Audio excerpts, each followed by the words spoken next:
So our next speakers, I just think that I just love this meeting today. We have a unique a combination of practical and scientific, and it's just awesome. But we have two of the pediatric audiologists from Seattle Children's, Megan Wisniewski,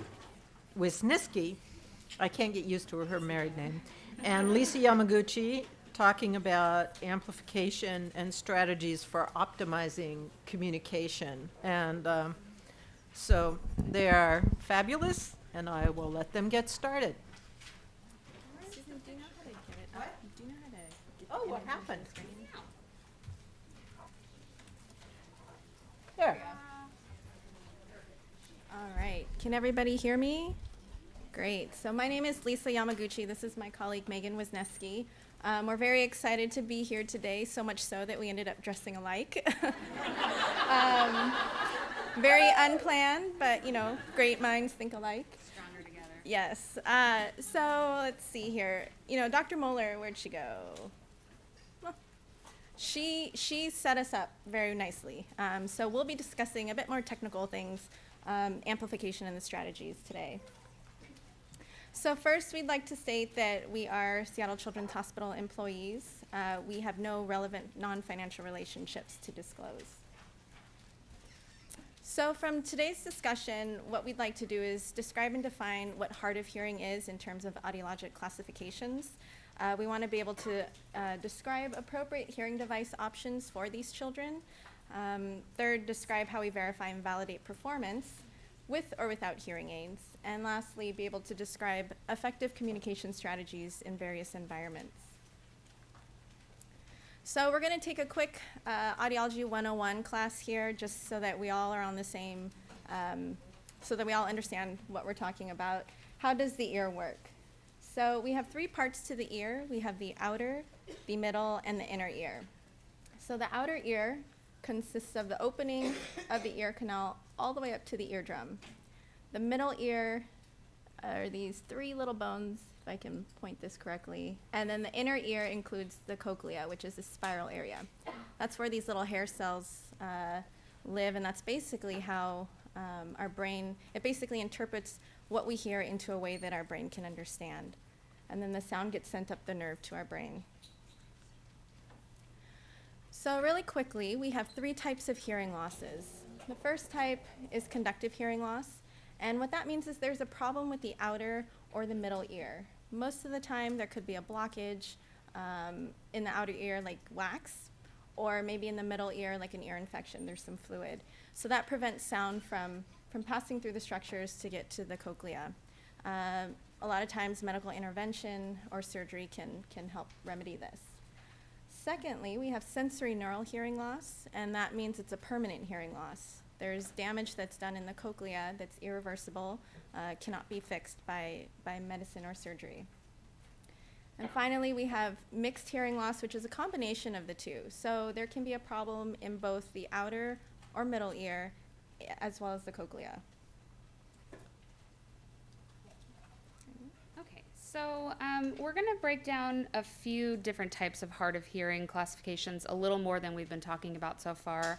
This first section will be the bread and butter, what we've basically been talking about so far, bilateral, permanent, the mild to moderately severe kids.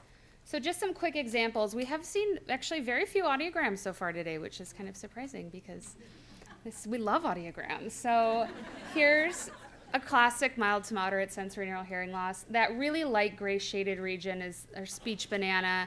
And I basically tell parents we like your marks to be towards the top of that area so you can hear speech clearly. This kid might have some access to sound, but obviously much better audibility if we can get that aided. Here's a different one, more like mild sloping to severe. This looks pretty low, but this is a hearing aid kid I know who does really well with his hearing aids. So he's included, think of this area or this group of kids as the kids who need hearing aids. He's not really a cochlear implant candidate because he does way too well, so he kind of counts too. And then this was the most complicated audiogram I could find. It's mild to moderately severe asymmetric mixed hearing loss. So those two ears are doing totally different things. Yeah. there's some good access for low pitches in one ear, but not low pitches in the other ear, and that kid's a good, fun challenge to aid, actually. So this is just a summary of what Dr. Muller's been saying all along. Difficulty accessing all speech frequencies that can lead to language delays. The difficulties with speech and noise can become a real big problem in academic settings, and especially when there's inconsistent hearing aid use or poor fittings, we can add more issues on top of that, more higher learning and executive functioning issues. So this section is on unilateral hearing loss, which it sounds like a lot of people have been thinking about from Dr. Muller's discussion. So here we have an example of a mild to moderately severe mixed hearing loss in the right ear. And just again, as a quick review, we've got frequency up top, low pitch to high pitch. On the side, we have volume, very, very quiet to very loud. And so that helps us determine what degree of hearing loss the child has. We have an example of unilateral profound hearing loss. You can see the right side, it's all the way at the bottom, and those little arrows sticking out of the triangles means that at the maximum volume of the equipment, we were able to get no response from the child. But good news, the left side's completely normal. And then we have a moderate to severe conductive hearing loss. This patient actually has microtia and atresia in one ear on the right side, which basically means that the opening to their ear is completely blocked. There is no opening. And so that causes a hearing loss like so, but the left side is completely normal. And sends information up the right side. So we use that information, again, to figure out, where sounds are coming from. So because of this issue, because we found that children who have unilateral hearing loss do have difficulties telling where sounds are coming from, listening and noise, hearing, we were concerned with the effects in school. So these kids can have greater difficulty maintaining attention as well, because when you have that background noise going on, it can be a struggle to listen and to hear what the teacher is saying. It can also be a distraction to have the background noise. And these kids are more likely to be rated by teachers as having behavior problems, when in fact it really is a hearing problem.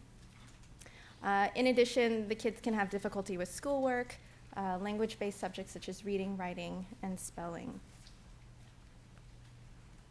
So this statement here is from the American Academy of Audiology and their pediatric amplification protocol for kids with unilateral hearing loss. Oh, what was that? All hearing loss, excuse me. So what they recommend is that children who do have unilateral hearing loss, they're all candidates for a hearing aid because of all the risk factors that we kind of just went through.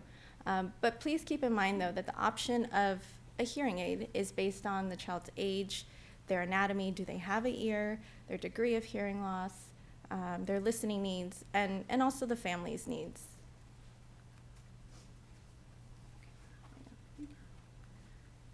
So now we're going to talk a little bit about conductive hearing loss specifically.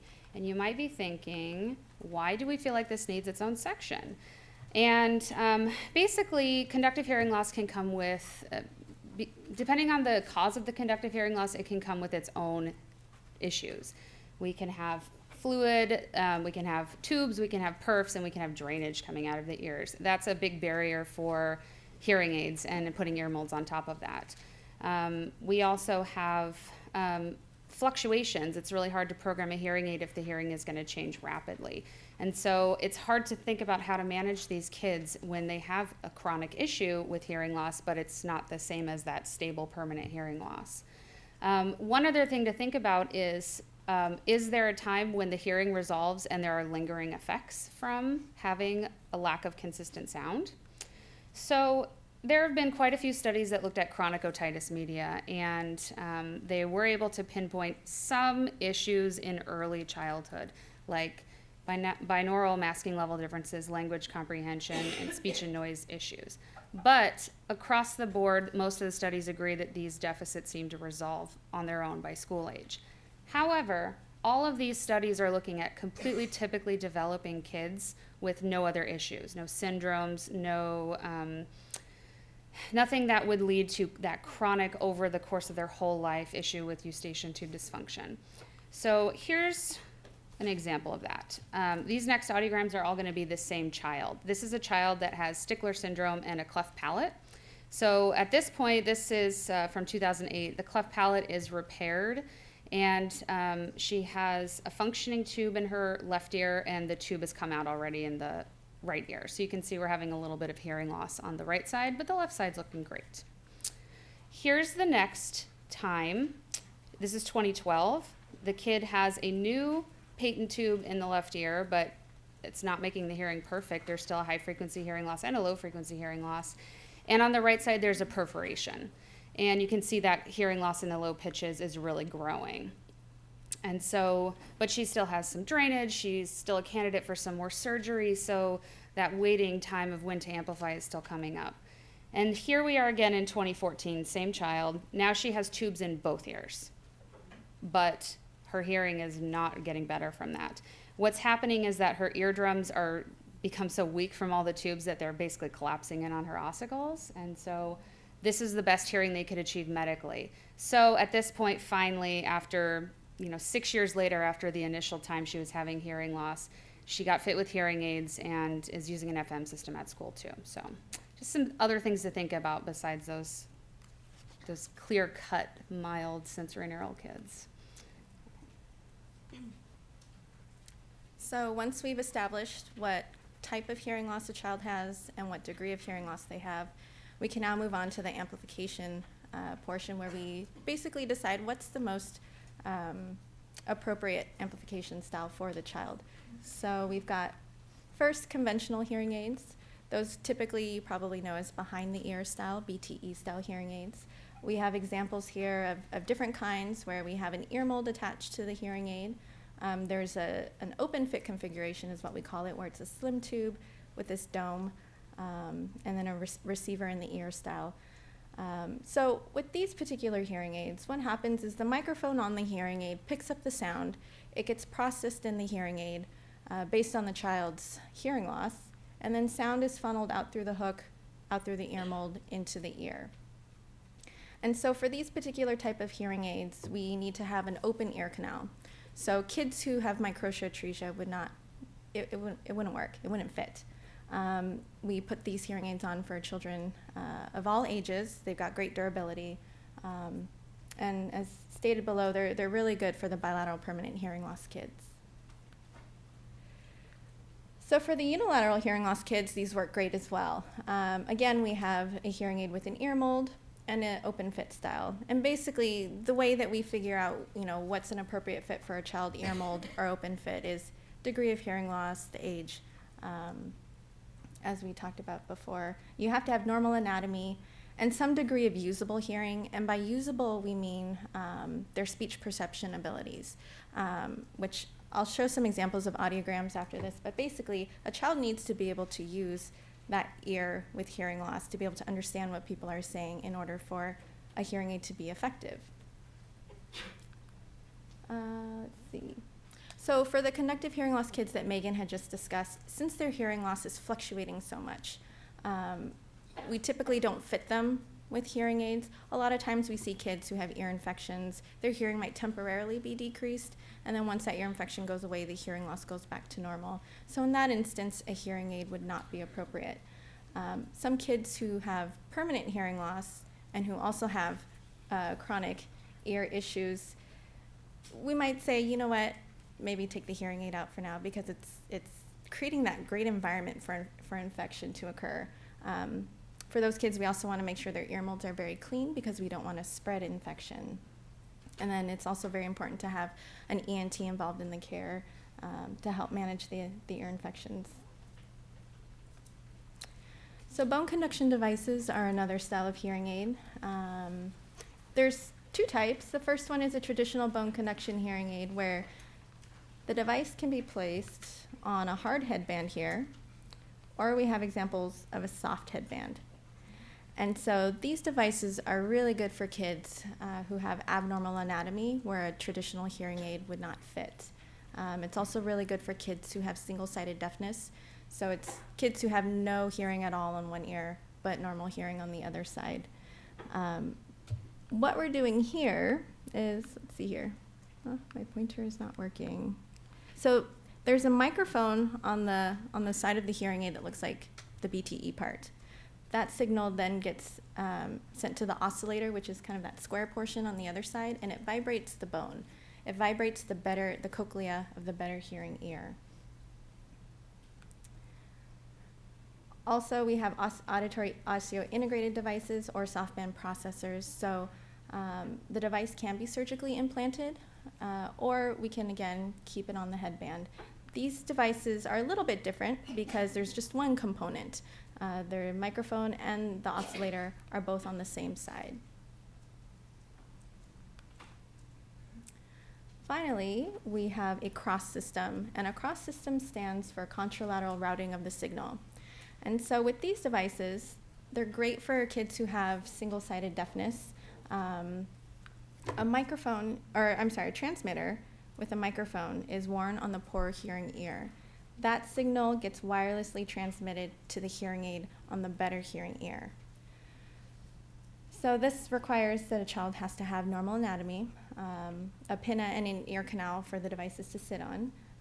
We typically fit children who are 5 years of age and older, just because retention can be a big difficulty.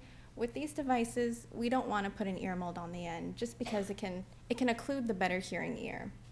So a child needs to be able to be responsible enough and old enough to say, hey, my hearing aid fell out, or, gosh, they can put it in by themselves if it's coming out.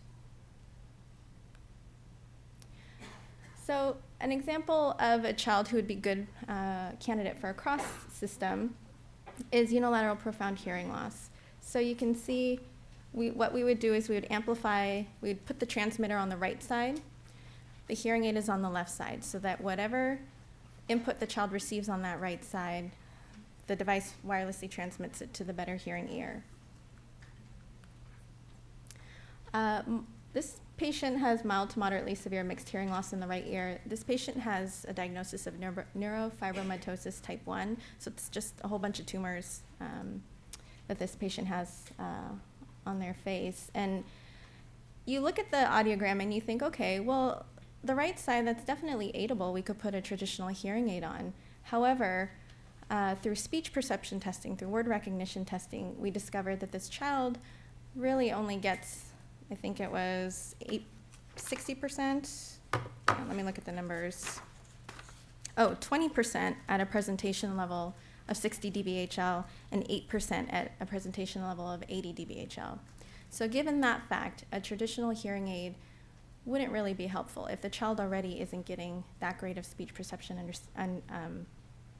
if they're not understanding as well.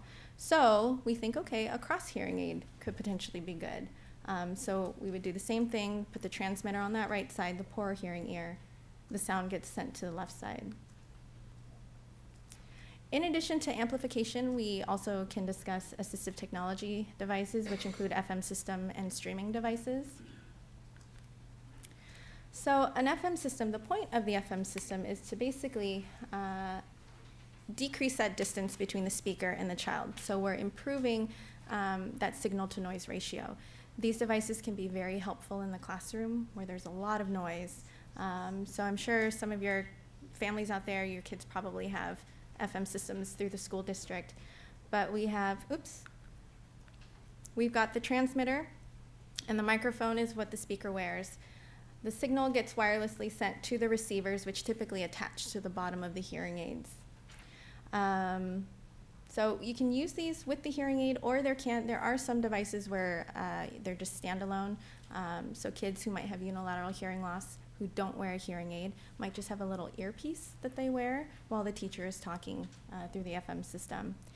These devices can also be in the form of desktop speakers, so a lot of different options here. And in a world of technology, streaming devices have become very popular. These devices are used for connectivity between the hearing aid and Bluetooth-enabled devices. So we have a lot of teenagers, who want to listen to their iPod, want to talk on their phone, but with their hearing aids, it can be kind of difficult. So these devices are simply just worn around the neck. The signal is sent wirelessly to the hearing aids, And, it just kind of improves quality of life for some kids. It's very cool.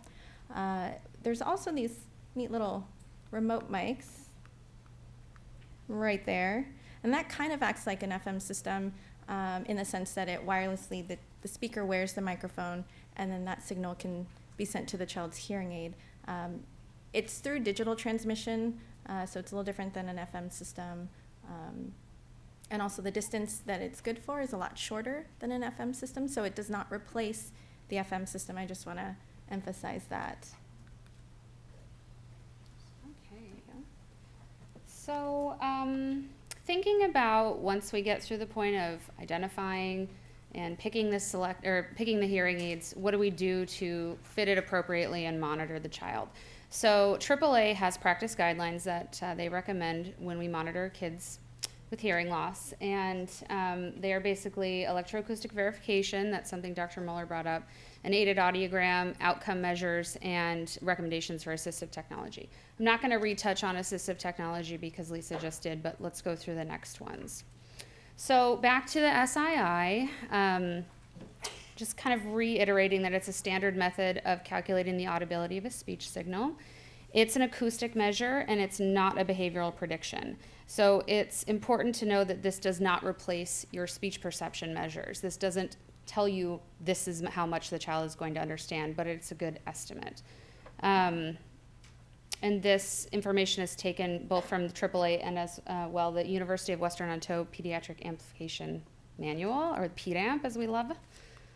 Okay, so let's look at an example. So we were talking earlier in the question section about how do we verify hearing aids? What does that process look like? So this is a printout from an audio scan piece of equipment for those parents that are in the booth and you see the suitcase, that's a computer. This is that.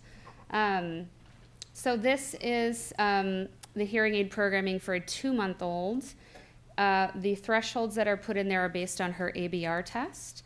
And we also did a measured real or coupler difference measurement, so that takes into account the exact shape and size of that baby's ear. So what comes out are these targets. That's what we're talking about. And these cross points are what the prescription is basically for the hearing loss. And then the lines are what the hearing aid is actually putting out. So this is how we're checking to see, are we meeting targets? Are we matching the prescription for that child? This is maximum power output, and that's sort of a safety measure to make sure the hearing aid doesn't get too loud at any point. I like to tell, one of the things that parents get the most concerned about, I think, is when the fireworks go off, are we going to blow out my kid's hearing and they're going to go deaf? And the answer is no, because we set a limit. It'll never get louder than this limit for a safety reason. We don't want to do harm. Here is where you can find an SII measure. It's already built into the audio scan equipment. So for this baby whose PTA is about,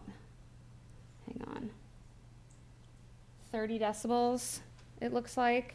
We plot the SII for louder speech, 65 decibels, that's SPL, and softer speech, which is 55. And these are normative values that come from the UWO PDAMP. So you can actually plot your SII, your aided SII, and see are you within that 95% confidence interval. And that will let you know if you're giving them a good SII. And there's that 100, so this is a really good fitting. Okay, so what I didn't tell you yet about that set of targets we were just looking at is what method or what algorithm, what fitting method we're using to come up with these targets. So this particular one is DSL 5.0. I'm going to give away the ending right off the bat and let you know that we use DSL 5.0 pretty much standardly for our children, at least at Children's. I'll let the other audiologists in the community say their piece. But I want to take you back to a big multi-center study from 2010. It was the NAL-NL1 group from Australia. That's Ching. And then Susan Scully and the DSL group from Ontario. And so they were looking at the difference between, DSL version 4.1 and NAL-NL1. This was before 5.0 came out. So they were looking at, what's really exciting about this is they were looking at children and how children fare with these different methods and what their preferences are as well. So they looked at laboratory results versus real world measures, and they found that in the lab and in the real world, when they do, in the lab, when they're looking at quiet versus noise, children did great with both types of prescriptive methods. So in the lab, they couldn't come up with any difference. However, in real world measures, there were several preferences that came out. So first, children had a preference for soft speech and speech spoken from behind with DSL.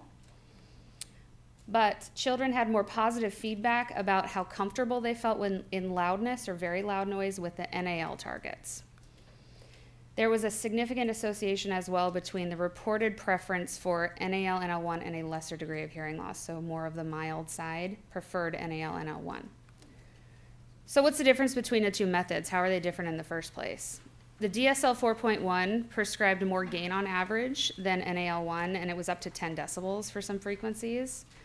DSL also prescribed more low frequency gain than NAL on average, and that could explain why background noise was so noticeable or bothersome for some children, because we know background noise is very low frequency. Both methods in the end of it's actually a series of studies, showed some shortcomings. The NAL, NL1 may not be providing audibility for soft speech, but DSL may be providing not the greatest comfort for children in loud situations. So that's why they came up with DSL 5.0.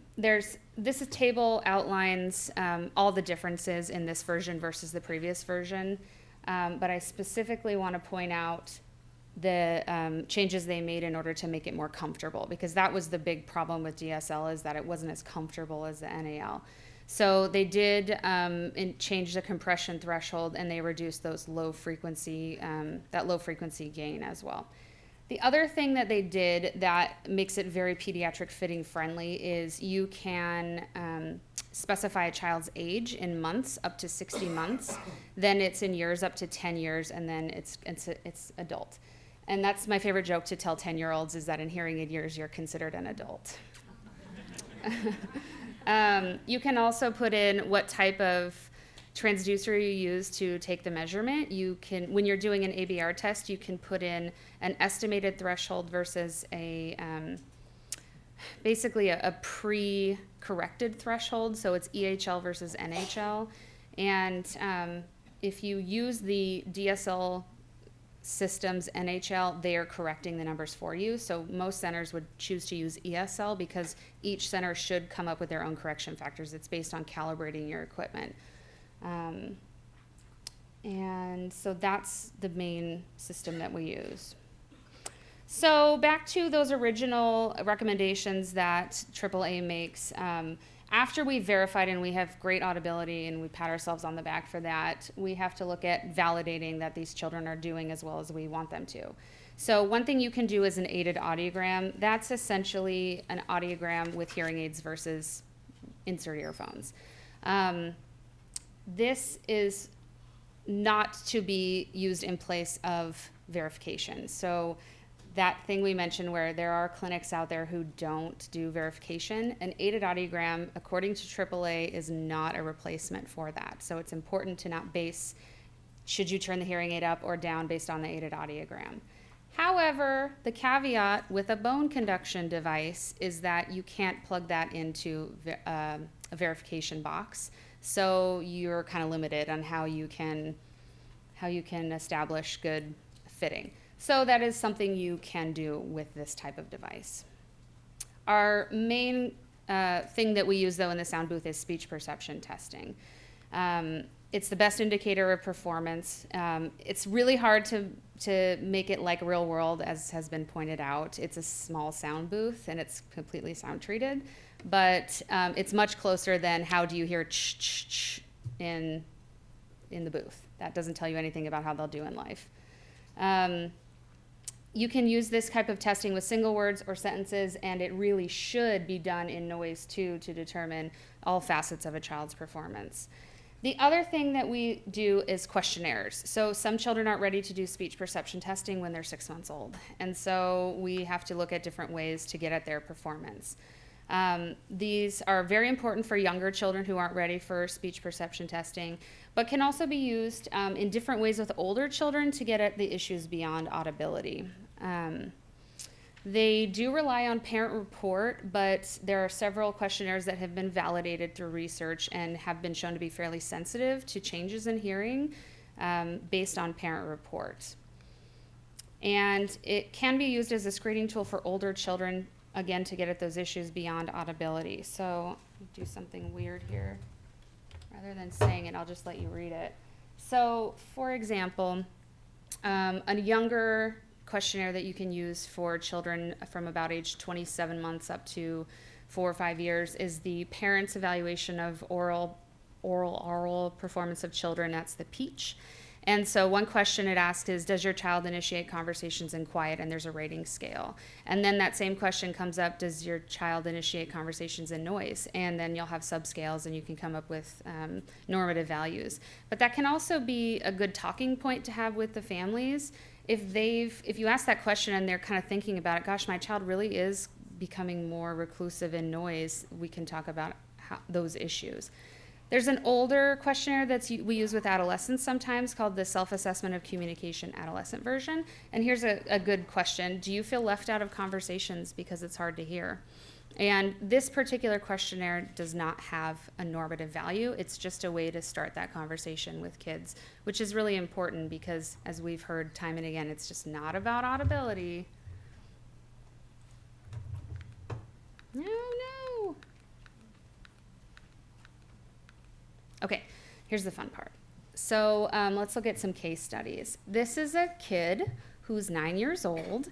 He had his hearing loss, he was missed for newborn hearing screening, and his parents first started to suspect his hearing loss at 3, but he wasn't really confirmed until he was 6, and he wasn't aided until that time either.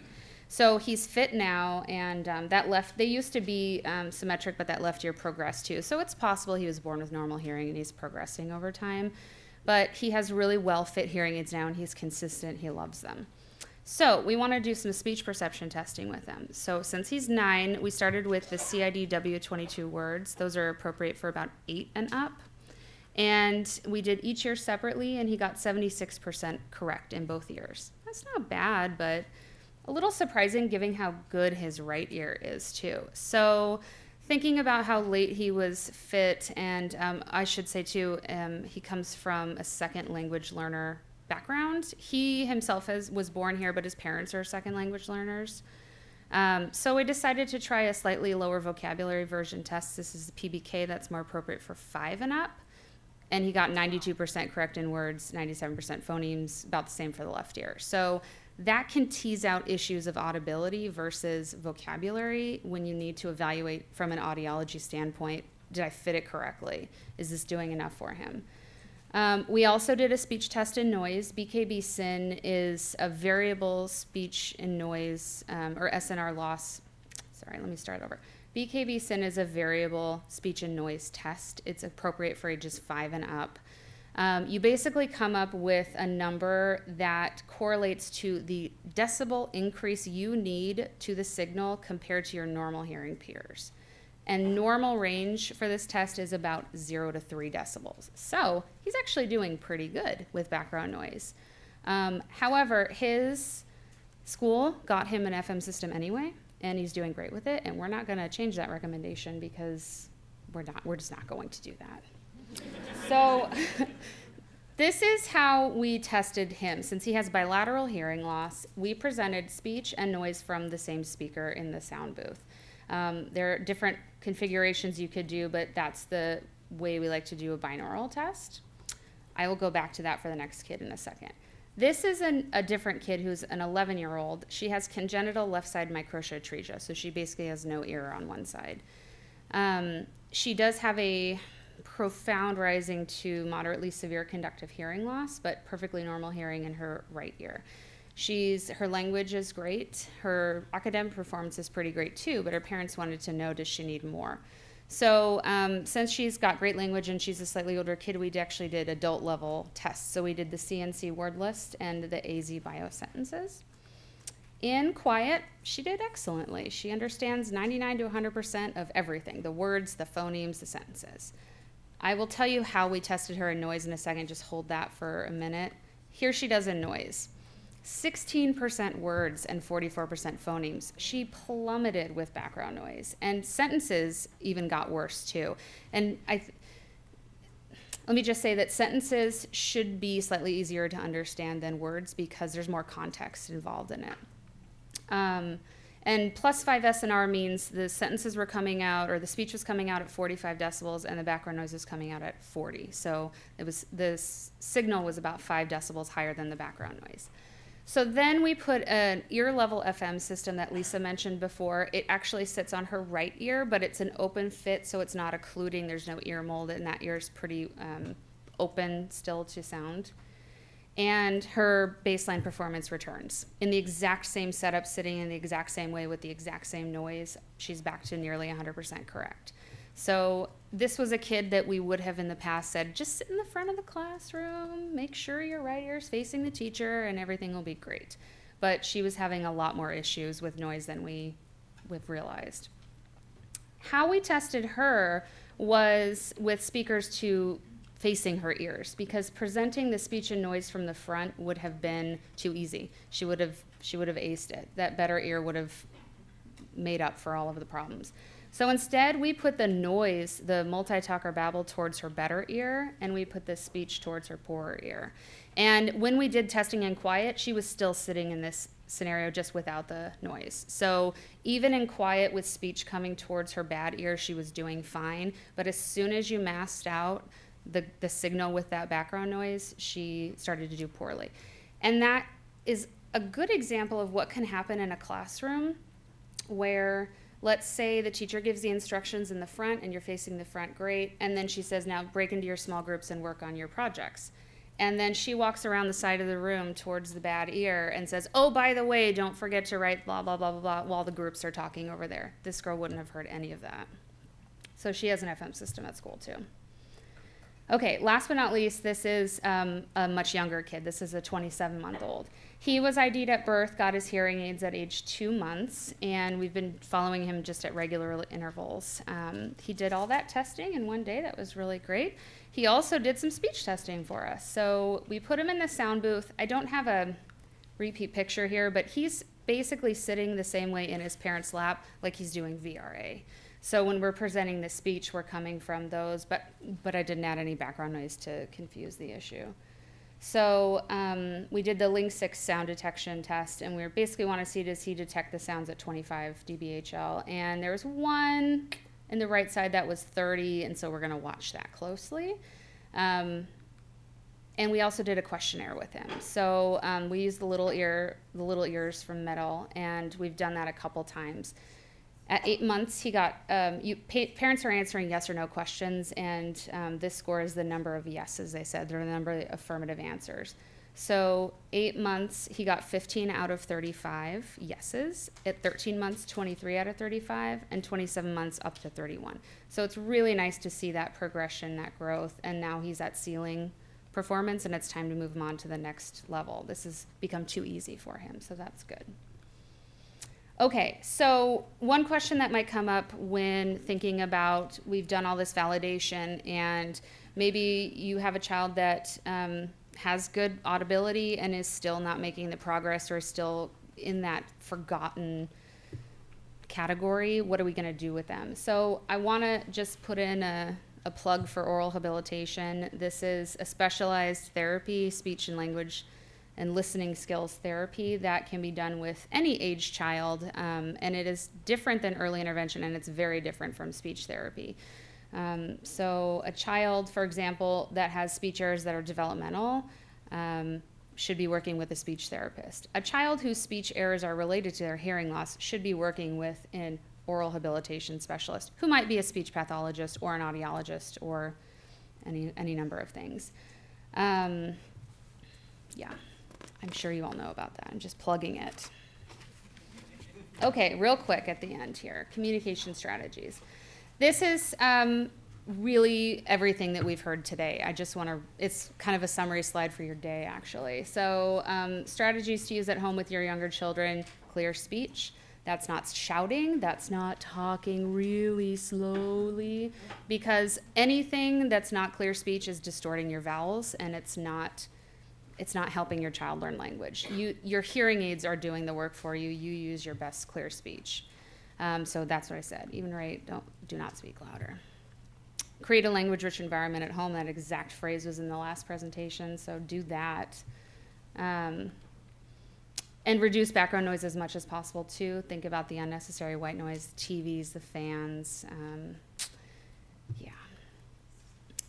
Keep your hands away from your face is a big one. Children are learning speech reading, which is not just lip reading, but using your entire face as soon as they're born. They are looking at your face. Was it you that had the example where you're pulling your mom's face right towards you? She did that instinctually. So you have to remember not to cover your face for your children because they need to see your face when you're talking. Biggest, most important thing we can say is enjoy communicating with your child. It can sound like you have a lot of things that you have to think about doing, but if you're having fun with it, then it's going to come out much more naturally too. This is actually a nice website. It's from the CDC. I don't know why that surprises me, but I feel like this is a good website from the CDC, and they have a really good amount of information. It's free materials on early intervention and communication and language and anything you could want. Okay, here's some strategies for older kids at school that we haven't talked about yet. It's really important that your teachers are on board. They need to know that it's important that your child sees your face and that they need to get your child's attention first if they're going to be passing on important information, especially if there's background noise or small group work going on. A lot of this falls to the parents when there's no regular educational audiologist that can come around. But otherwise you can definitely get the support from the educational audiologists. Or speech therapists sometimes at school too. Visual cues, so having extra material and not just relying solely on auditory information, use of visual aids and overhead projectors and whiteboards. There can be environment modifications that you can think of. Preferential seating is one, being closer to the signal of choice. We'll say it's not always the teacher, but a lot of the times it is. Reducing background noise, so not placing the child next to the loud overhead projector, fan, or whatnot, because that's just going to drown out signals too. And softening surfaces. That's not something that comes to mind automatically, but hard desks, hard walls, hard carpet, hard windows, sound is going to be reverberating all around the room. If you just add curtains, carpets, a lot of that gets absorbed, and that can help reduce that background noise. And for older kids, a good idea is to have context for the day. So writing out basically the school plan, we're going to talk about math and then science and then reading or whatnot. Because if kids are not aware that the subject has changed, if they're still looking down at their book and they missed the teacher say, put your books away, now we're talking about math, while it's all, everybody's moving their stuff around, there could be information being passed on while the kid's still being like, wait a minute, are we talking about reading right now or are we talking about addition? So having them aware of when a transition might happen is really, really helpful. And then again, have all school personnel aware of the hearing loss and think about that first part. It's not just the teachers, but there might be a lot of people in the school that interact with this child on a daily basis, and they need to have these good strategies in place too. Okay, that's it. Questions?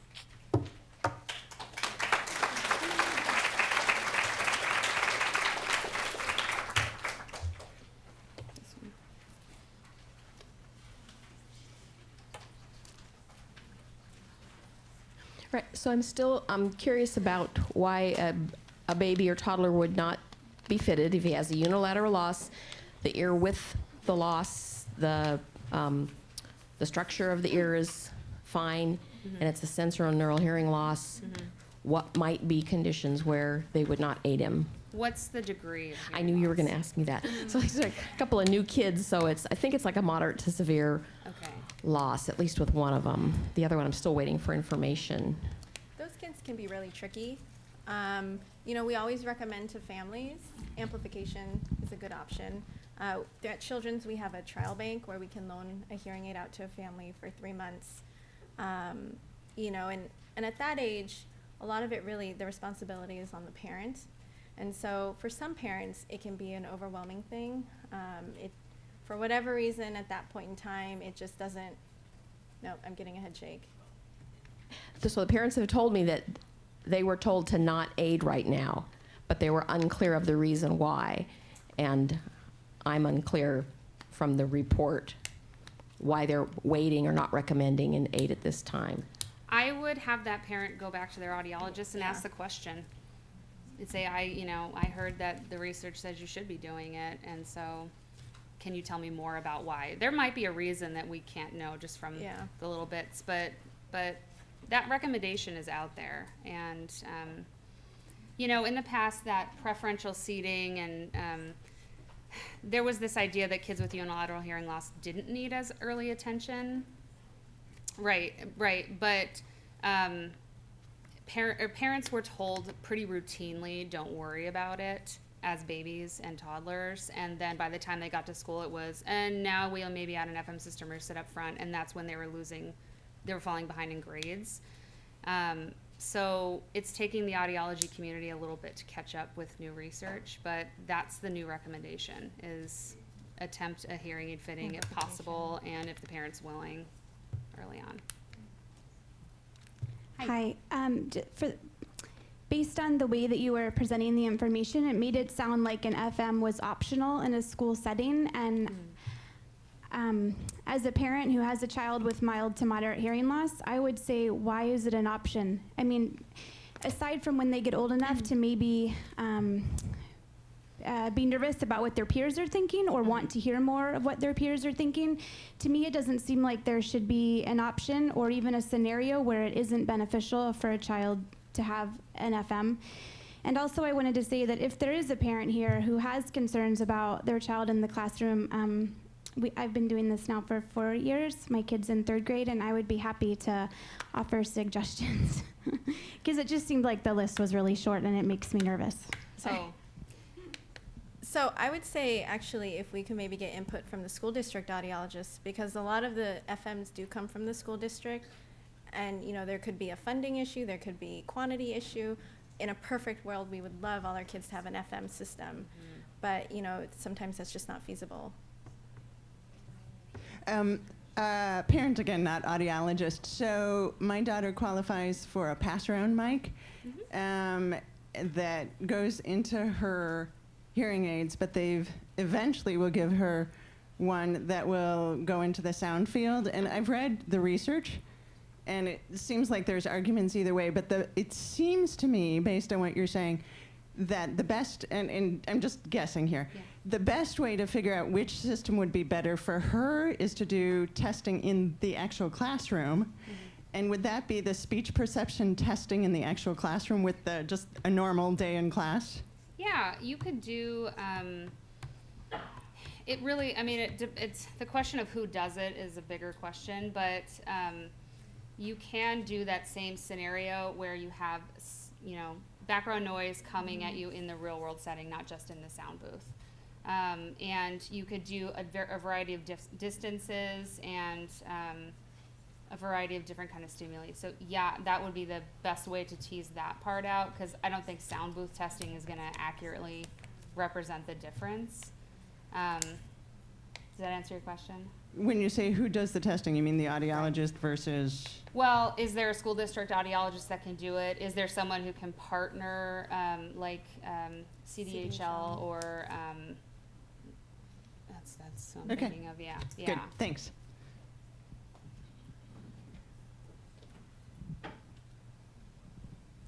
Hi. Hi. I'm an educational audiologist. Awesome. I think it's, we look at each student individually and see what their own personal needs are. And we look at doing some testing in the classroom, and we use feedback from teachers and, when we can, the students themselves to figure out what the best recommendation would be for assistive technology and accommodations in the classroom. It's definitely different from student to student. Yeah. How come I'm only getting questions on my side? Thank you very much. So, and feel free to speak in generalities because I know that you don't know all the specifics to this question. So our daughter has a cochlear implant in her left ear Yeah. and a hearing aid in her right. Okay. And she's just, well, she's been in preschool, but now she's getting into kindergarten / pre-K. And we've kind of been struggling with the use of, she has an FM system that she utilizes and also a sound field in the classroom. Okay. And just because of the differences with the CI and the hearing aid, we're kind of struggling with placement of the sound field system and where, preferential seating obviously, but Yeah. where would that be appropriate? So she has a sound field system and no direct input into her. She also She has. has both. Oh, okay. Yeah. So I where would see. you put this, where would you recommend the speaker is in the classroom, and where would you have her sit? It's a tough question. So, kind of knowing Right, yeah. your daughter's history, I Right. would say wherever she would have better access. So I would think the cochlear implant side. And I'm sure testing can be done with an FM audiologist to see which side is beneficial. But I would assume it'd be the cochlear implant side. Where would you have them put the Where would you have them put the speaker though? Because that's always a question that I get, like for kids in the district as well as my own, and I'm like, well, I would think kind of behind her and near her, but like they've been struggling in her in her kindergarten classroom. Where should we put that speaker? Do we put it front center? Do we put it, physically, because it's not wired in? Yeah. It's like a Bose or a Red Cat. Oh, yeah. Yeah. So where would they put the sound field speaker, and physically where should she be sitting? Like off to the side, kind of 2 rows back, or what's your kind of recommendation? That's really difficult because she has her ear level input. It's hard to know what extra benefits she's getting with that sound field system on top of it. I don't know. Has any educational audiologist dealt with that? So we have similar situations in Renton. So I'm the educational audiologist for Renton, and we've been using a lot of what's called DigiMaster X's. And so it's an adapter piece that can kind of be the middleman between your personal system and your sound field system. And so you can couple it to your sound field system to allow the teacher to wear their Inspiro microphone and transmit directly to your student in addition to the speakers around. And so, of course, placement of the speaker is important, but that kind of alleviates all of that burden being placed on positioning. So you can look into that.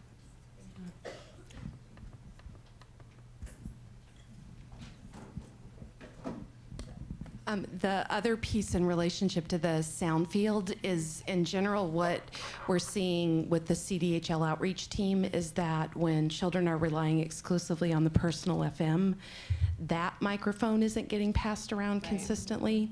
The sound field mic is much easier for a teacher to manage in terms of the students accessing classmates' input, so that question of cooperative learning that Dr. Moeller was bringing up. But the other, I think, really important piece to sound field in classrooms is it can reduce overall classroom noise. So it's different than the benefit that they get from their direct audio input FM system, but we found quite a bit of success coupling the two in terms of the students' access to instruction and listening effort. Yeah.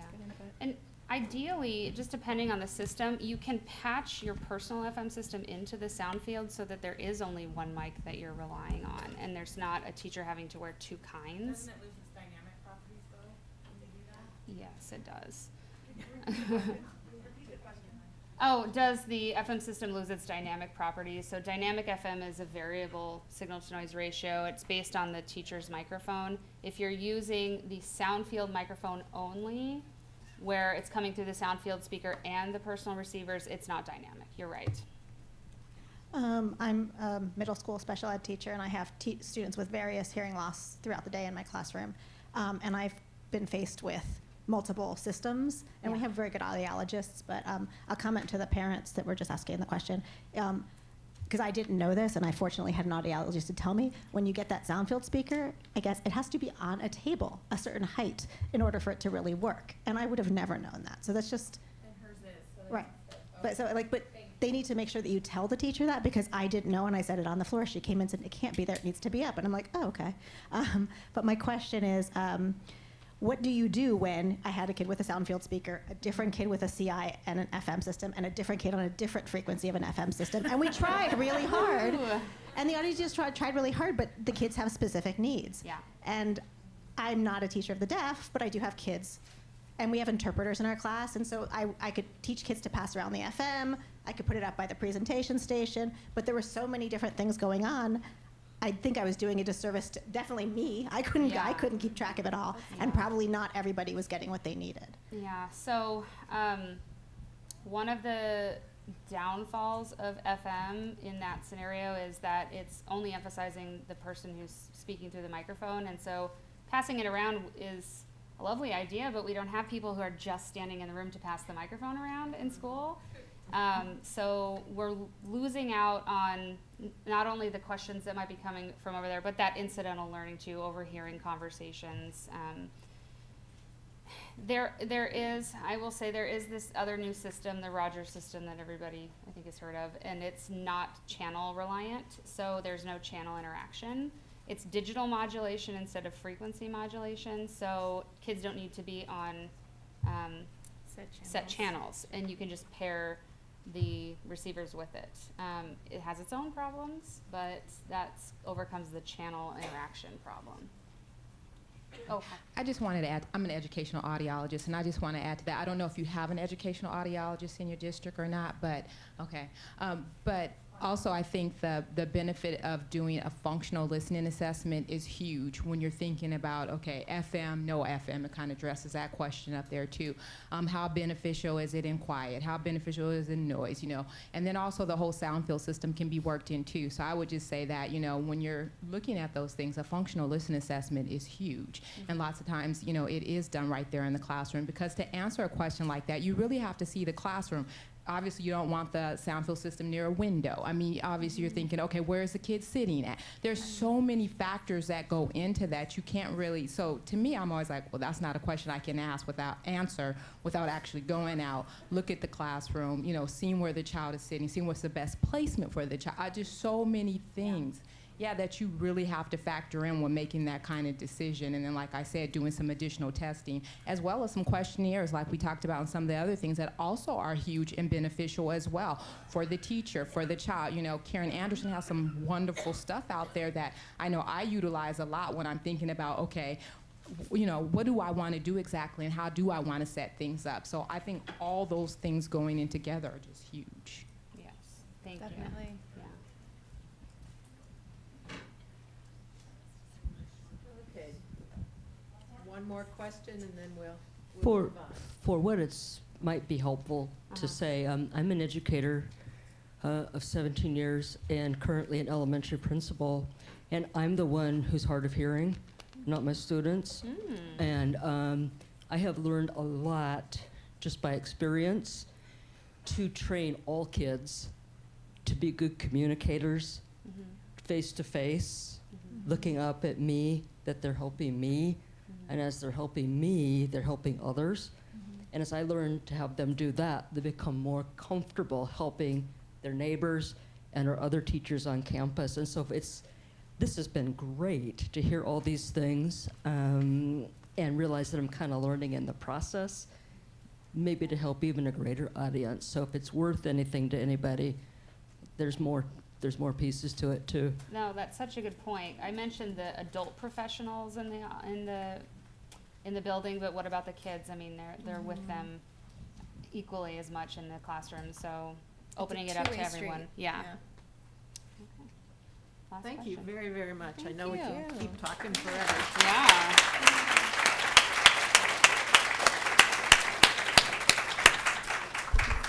So, it's just such a cool day. I'm so excited.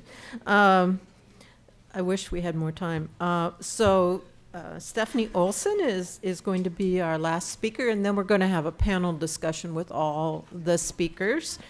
So as they grow, journeying through the school age years with hearing loss. Whoops, let me see if I can, whoops, up. Oh, no, I have to go to this. I'm getting tired, so probably you are too. And presentations. Afternoon. Yep. Okay. There you go.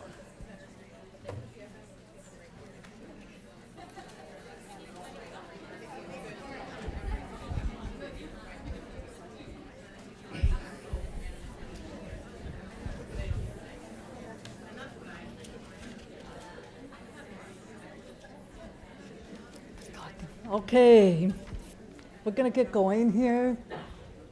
Wrap up the day. Hang in there, you're doing great. You interpreters are doing awesome. That's amazing.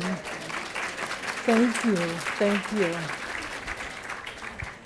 I was supposed to disclose, I forgot this morning, financial. I work for Children's Hospital Colorado, and I'm also a consultant for Colorado headquarters, and I'm on the board for Colorado Hands and Voices too. And we're going to talk for about 30 minutes about adolescents. They're just amazing little people, aren't they? Well, I shouldn't say little because they think they're big, but I had to laugh about the 4 is 2 squared. And in our house, my husband works with adolescent boys with mental health issues. And we always have said that when you get to the teen years, you just take, you know, whatever their age is, 13 minus 10, you've got a 3-year-old. 15 minus 5, or minus 10, you've got a 5-year-old. And if you can think back to what your child was like when they were 3, 4, and 5, that's kind of what you're dealing with. So, but there's a pre-adolescent and adolescent identity for deaf and hard of hearing kids. Kids with hearing loss is interesting, but we do have to remember that all adolescents do go through this stage. They're concerned about their future and what that's going to look like, but they may not be able to tell you that that's what they're thinking about. Definitely looking at independence, where their role is in society, where they're going to fit in. And for those of us with hearing loss, it kind of has to do with some of the parents have been thinking about, you know, are they going to identify as deaf, hard of hearing, where are they going to fit in with all of that?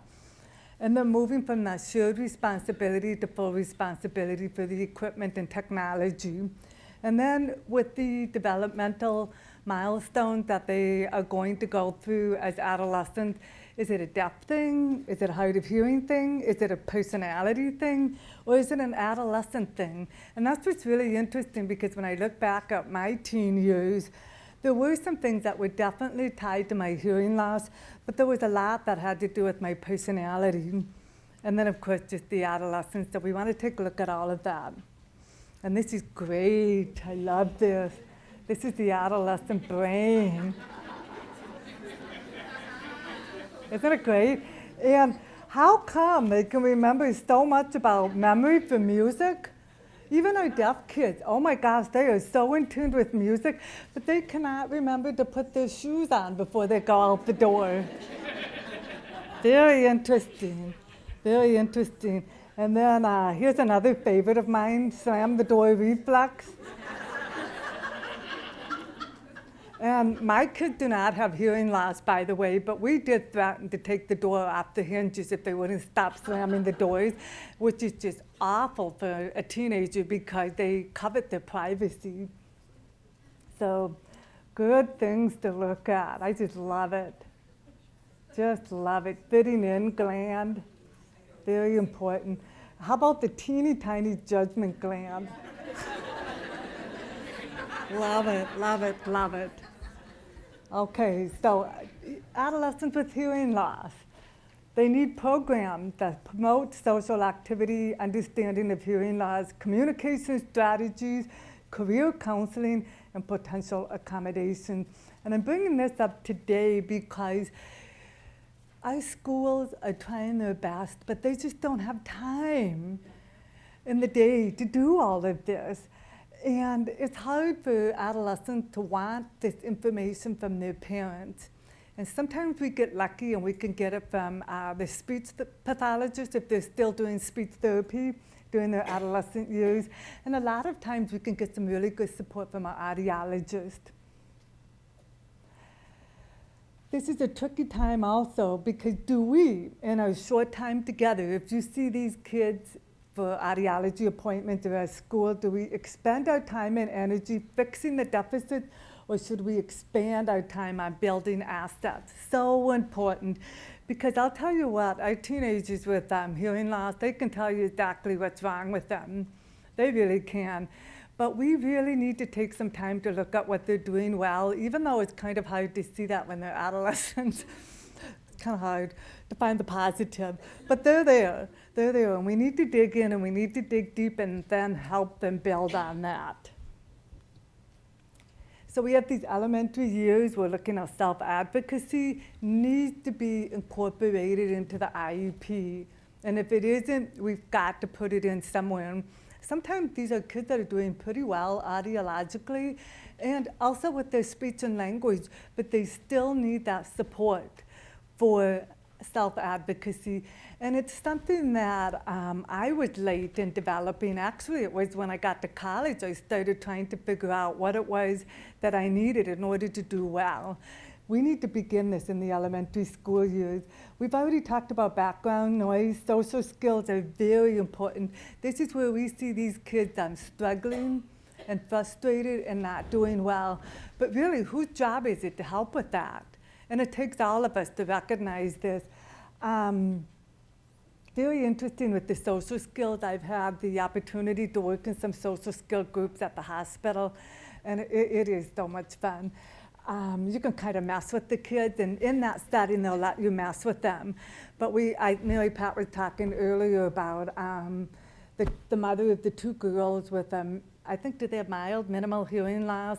And where she could see the difference in the one daughter who was in those social skills.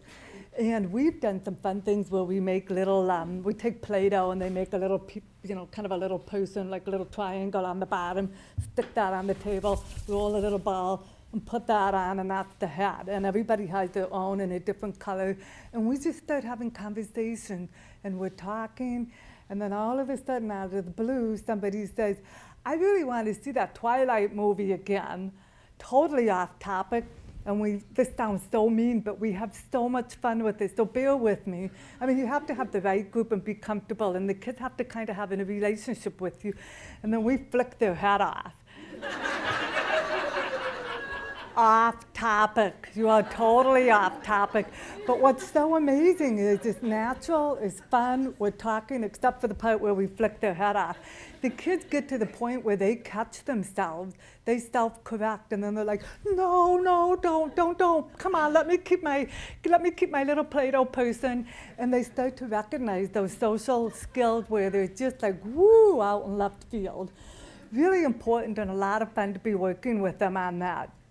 We work on trying to help the kids find creative outlets, sports and journaling, writing, and if the writing skills aren't that great, because for some of our kids, they have to work so hard on writing during the day, and then they get home and they don't want to journal, but we could have them do it with a lot of art, and there's some great journals already out there that kind of help the kids through that.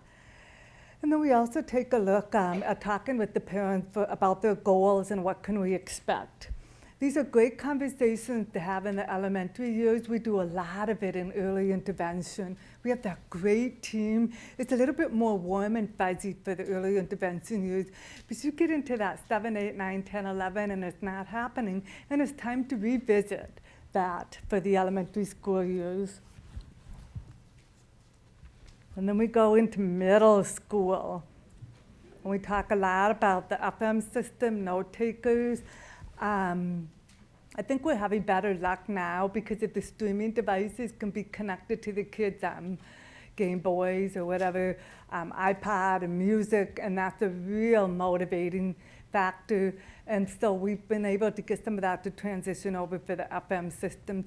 But it's a battle with some of our kids. And the note takers, I have one student that has a note taker for almost all of her classes, but she's not looking at the notes.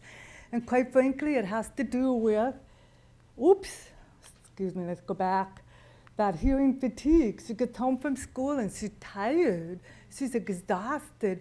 We work at hearing. It's something that we're working most of the time. And even for somebody like me that's pretty connected to the technology that I use, I'm exhausted at the end of the day. I mean, I don't know about you, but like even the end of a conference like today, listening and being on, it's not a natural thing for us. And I think we really need to take a look at how that works for our kids. I love what my husband always how he's been able to describe it for me, but he says, you know, Stephanie, hearing for me is as natural as breathing. You know, you breathe in, you breathe out, you don't think about it. I hear, I tune in, I tune out. He definitely does. Tune out. And it's just something, you know, comfortable. And he said, and I hear things around me. He said, in the middle of the night, I can hear the dog get up, shake, and the tags rattle, and kind of do that hound wounding, and then go back to sleep. And I'm amazed by that, because I can hear that, but I need to be paying attention to it. And this is where our kids get exhausted. So that battle for the FM systems, you know, will they use it, will they not, are they going to take advantage of their note, has to do a little bit with the hearing fatigue, and we need to pay attention to that. And then, of course, there are good days, you know, not so good days with hearing fluctuation. And it may not even have to do with like our kids that have that fluctuating hearing loss. Just your overall sense and well-being. If you're tired, oh my gosh, my daughter, too bad she's still not here. She would tell you a lot of funny stories. When I flew back and I was just kind of jet-lagged, but I was so excited to see her because she goes to school at Seattle University and we hadn't seen each other since August. And I said more things that did not make sense, and I heard more things that did not make sense. And that's where, as Mary Pat talked about earlier, that sense of humor, if you can get that in your family and it becomes a priority for you to have a little fun with those mistakes, it really is. The tie that binds is what gets you through those difficult moments. But that has a lot with our kids and that stamping of the foot, you know, when they get so mad and they will say that you said, but, you know, that's what they heard. They, you know, you might not have said exactly that. And we'll talk a little bit more about that in a few minutes. But for the professionals in the audience today, what can you do to help the adolescent? And we really want to work on them starting to become the boss of their hearing loss. And I tell the kids that when they get into those appointments and they're kind of in a sulky mood and kind of snotty and just not very, you know, pleasant to be around. And I'll say, you know what? You are the boss of your hearing loss. So you need to get involved with this appointment and tell your audiologist what you're mad about right now. She can't read your mind. She needs some help from you and kind of motivate the kids to start taking a little bit of responsibility for that. Understanding their audiogram and the results. I think I was in high school before I really knew what my audiogram meant. We need to start doing that with our kids. Increase the awareness of technology, options. There's so many neat things today in today's world with assistive technology. And sometimes the parents, they're not aware of it. It never dawned on my mom to figure out what was available. Those were different days, though. That was way back in the dark days, though. But with technology now and how far we've come, we need that support from the professionals. I am absolutely in love with my little traveling shake-awake alarm clock. It gets me. I can't tell you how many places that alarm clock's been in. Set the time, throw it in the pillow, it vibrates, wake up in the morning, and there you go. Our kids need to be doing that. If you have kids that are in middle school and high school and moms and dads are still waking them up, we've got to do something a little bit different. Interestingly enough, I have some kids about 4th, 5th grade that are not sleeping through the night. They start getting up, they start wandering around the house, and I know why they're doing it. They're so worried they're going to miss out on something. Yeah, they're worried that people are going to get up and go do something fun and leave them behind. So I talk to the parents about reassuring your child that's not going to happen. We're not going to leave you behind. Some of these kids wake up at 5 in the morning and they start doing things, and the parents are like, how can we get them to go back to sleep? Give them an alarm clock. Let them set the time to wake themselves up. And if they want to get up like 30 minutes earlier before the rest of the house just to make sure everything's going okay, good for them. But that's something we really need to be working with our kids on. A lot of our kids in schools nowadays are doing computer learning, and depending on the technology and how that's working, sometimes we'll just attach and do like a spelling test, especially foreign language. I don't know how that's working, but kids are really savvy nowadays. But I've been finding out from the kids that they are really not doing as well as they thought they would be with the test. And it isn't like how loud or how clear it is, but it's that auditory feedback loop. It takes a little bit more time to process the information. And you get those computer-generated spelling tests, and they feel like they can't keep up. Like one of the kids said to me, Stephanie, I can't hear fast enough. It's like, I'm right with you. I can't hear that, fast enough either. That's a different issue. So that's something we really want our school audiologists to be paying attention to. Self-advocacy, very important. And what's really amazing about this new generation of kids with hearing loss coming up is that they're a lot more savvy about advocating for themselves than some of the kids a few years ago. Best example ever, and this was one of Tara's former kids. So sometimes I go into the booth with the kids. They're in that in-between stage. They don't really want their mom, but they kind of get tired of going by themselves. So a lot of times the audiologist just say, do you want to take Stephanie with you? And they'll be like, yeah. It's like, oh, great. Back in I go. So as if I haven't been there enough. So I sit next to them, and of course I can't really do anything or,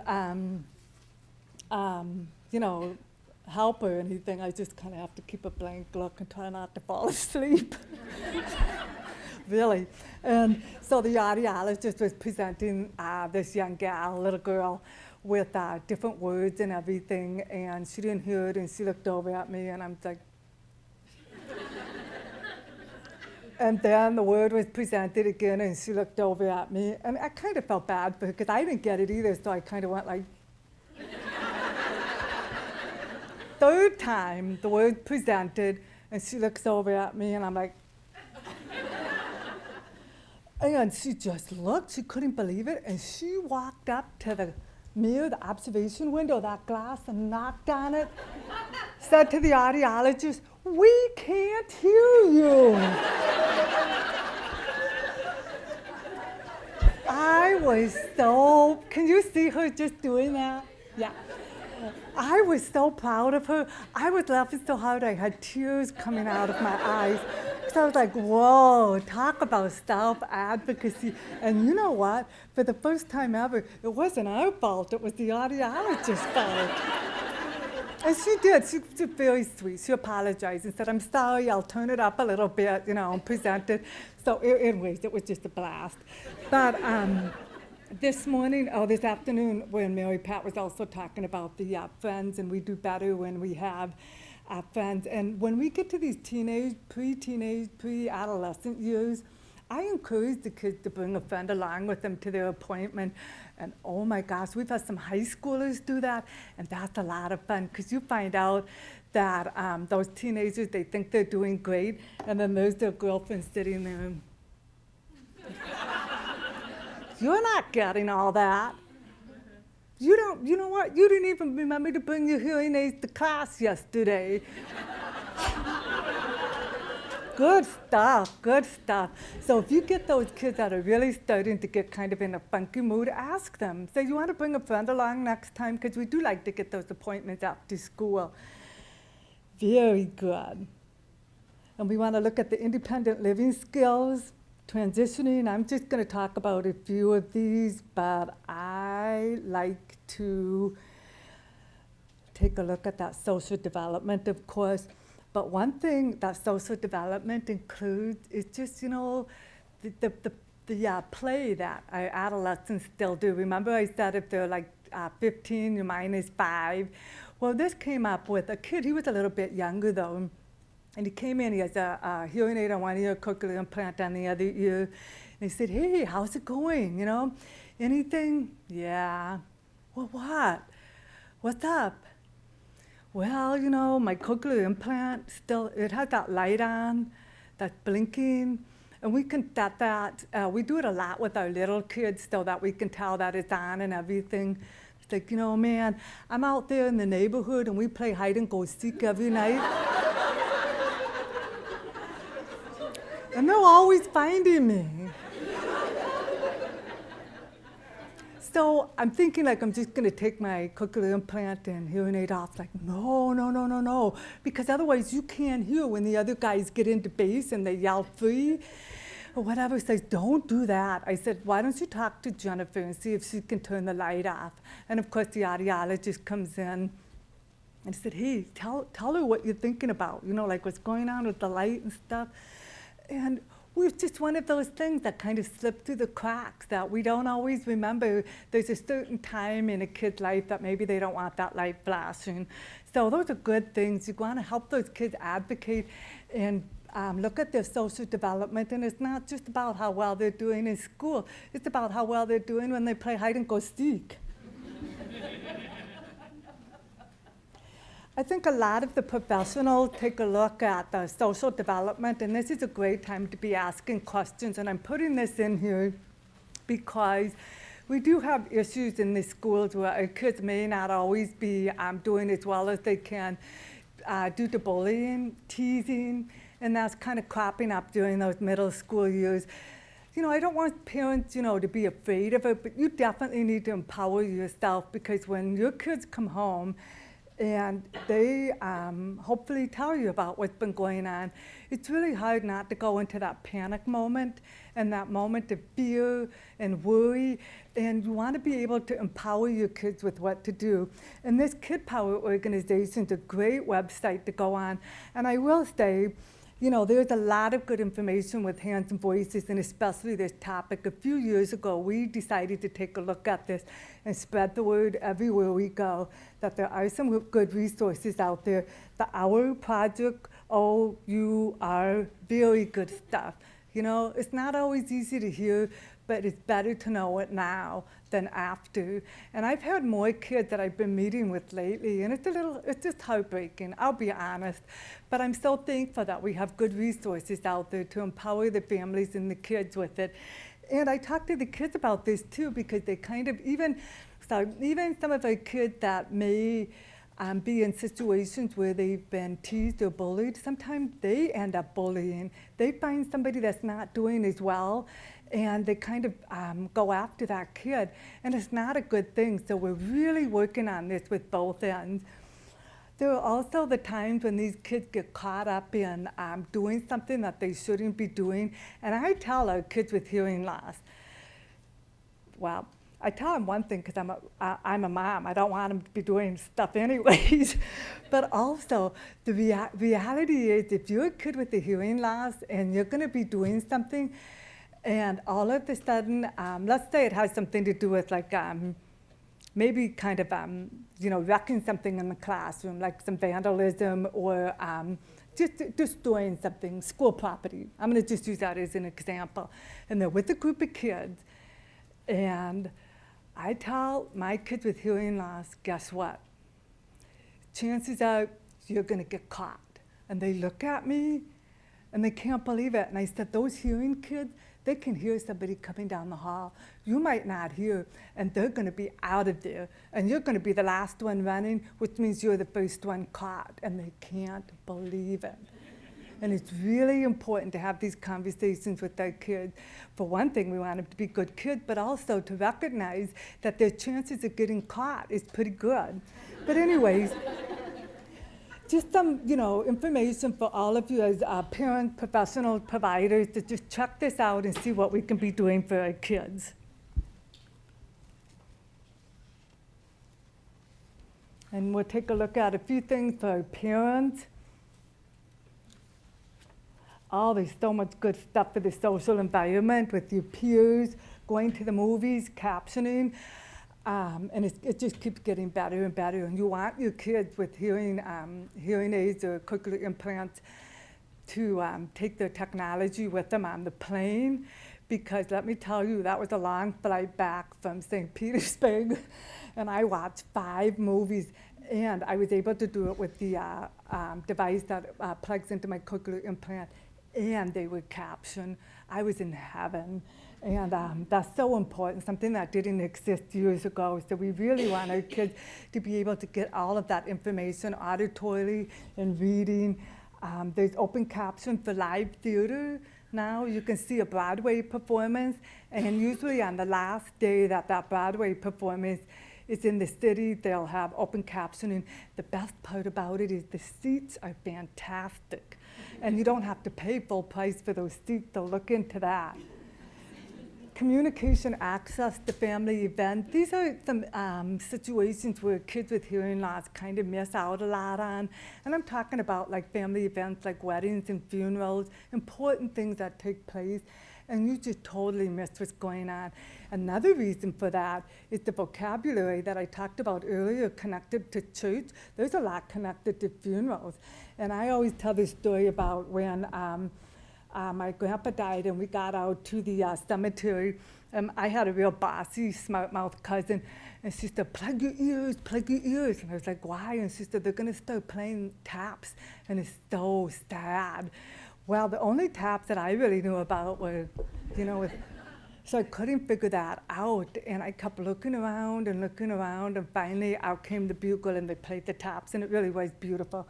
But just a lot of good information that if you can pre-teach that before these family events and situations that occur in your family, it really makes a big difference for those of us with hearing loss.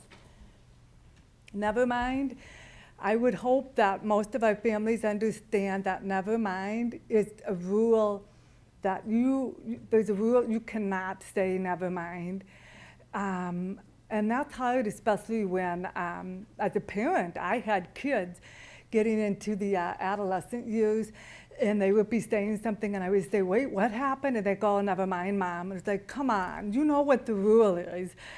And then they would say, no, really, Mom, it really isn't important. And then finally I made him tell me, and I was like, oh, yeah, you're right, it really wasn't. But we deserve to have that information. I deserve to be able to make that judgment call and decide that it really wasn't worthy, because my husband heard it and he could decide that. And it's so important to get all of that information that's going on. And if you feel like you don't have the time to tell a story, you gotta make that opportunity happen either later. Like a lot of times kids with hearing loss want to know like right then and there, and you're really in the middle of something important, then you've got, rather than say never mind, let your child know, just a minute, I'm going to tell you as soon as I finish this, and you better remember. We're going to kind of keep moving. Adolescent privacy. We talked about waking up independently. The privacy thing is a big deal because, we all want to get in the room and shut the door. But I've had parents say, no, they can't do that because then I knock and knock and knock and they don't hear, or I'm calling them and they don't answer. And my advice to you is just to kind of knock on the door just because it's polite. We do that for everybody. And then maybe reach your hand in and around and flick the light, and then they'll know that somebody's at the door, and then they can come and open the door. But it's so much better than just barging in. Staying home alone, you need to have a good plan for that. Emergency planning, babysitting. Siblings, what I want to say here is if you're the oldest, if your child is the oldest in the family with hearing loss, do not put the younger siblings in charge of the older sibling. That's not good. You can make that a team effort, but we do not want younger siblings babysitting older siblings just because they have a hearing loss. Not fair. Work on that.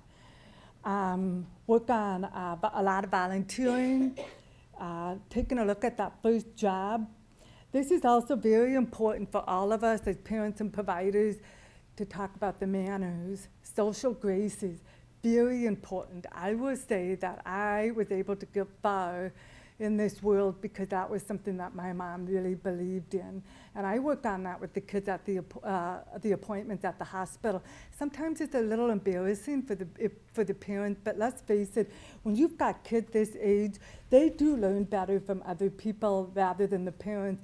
So we'll finish the audiology appointment and I'll look over at the kid and I'll say, tell her thank you. And they'll look at me like, come on. I said, she fixed you, she gave you a new map, gave you some extra batteries, checked out streaming your cochlear implant with the music. So just kind of just say thank you. Thank you. It's like, good. Because our audiologists and providers really do work hard and they want our kids to do well. But interestingly enough, with the social interaction down at the bottom, these are kids that have been in services since they were identified with the hearing loss. There's kind of an expectation, they keep going to all these appointments, that these providers are there to help them out. And it needs to kind of it needs to turn into more of a two-way street for our kids and not that expectation that everybody's there to serve them. I've had, it's very interestingly, before I left a few weeks ago, I've had 2 teenagers that are not doing well in school. And I asked them what they're going to do about it, and they said they're going to call a meeting and see what the teachers can do. Well, awesome advocacy, very good, but not appropriate. And it's more like, what are you going to do? And they look at me, they can't figure out what it is that they're supposed to do. So we sit down and start working on strategies so that they can do better in school and that the responsibility for their success isn't totally on the teachers or the providers. And communication, and I'm just going to flip through a couple of these. This has to do with that incidental learning. So important. A big part of our communication and that incidental learning, the hearing kids just pick up so much information. Quite frankly, I thought all 3 of my children were brilliant because they knew so much. But come to find out, they were picking up stuff constantly from the radio, from the TV, background conversation. And that was one of those big aha moments when I realized how much I had missed growing up. Very important. And we want to make sure that our kids have the ability to find out incidental conversations that are happening and what's going on, because quite frankly, it's what makes us interesting people. And all of this seems to happen like without direct instruction, like we're not pointing out where those conversations are taking place. And it's assumed, we kind of assume if our kids have hearing aids and they're doing well, they're picking up on all of that. And it happens like in the moment, so fast. And then of course we lose it with background noise. And this is just part of what's so important about that incidental learning.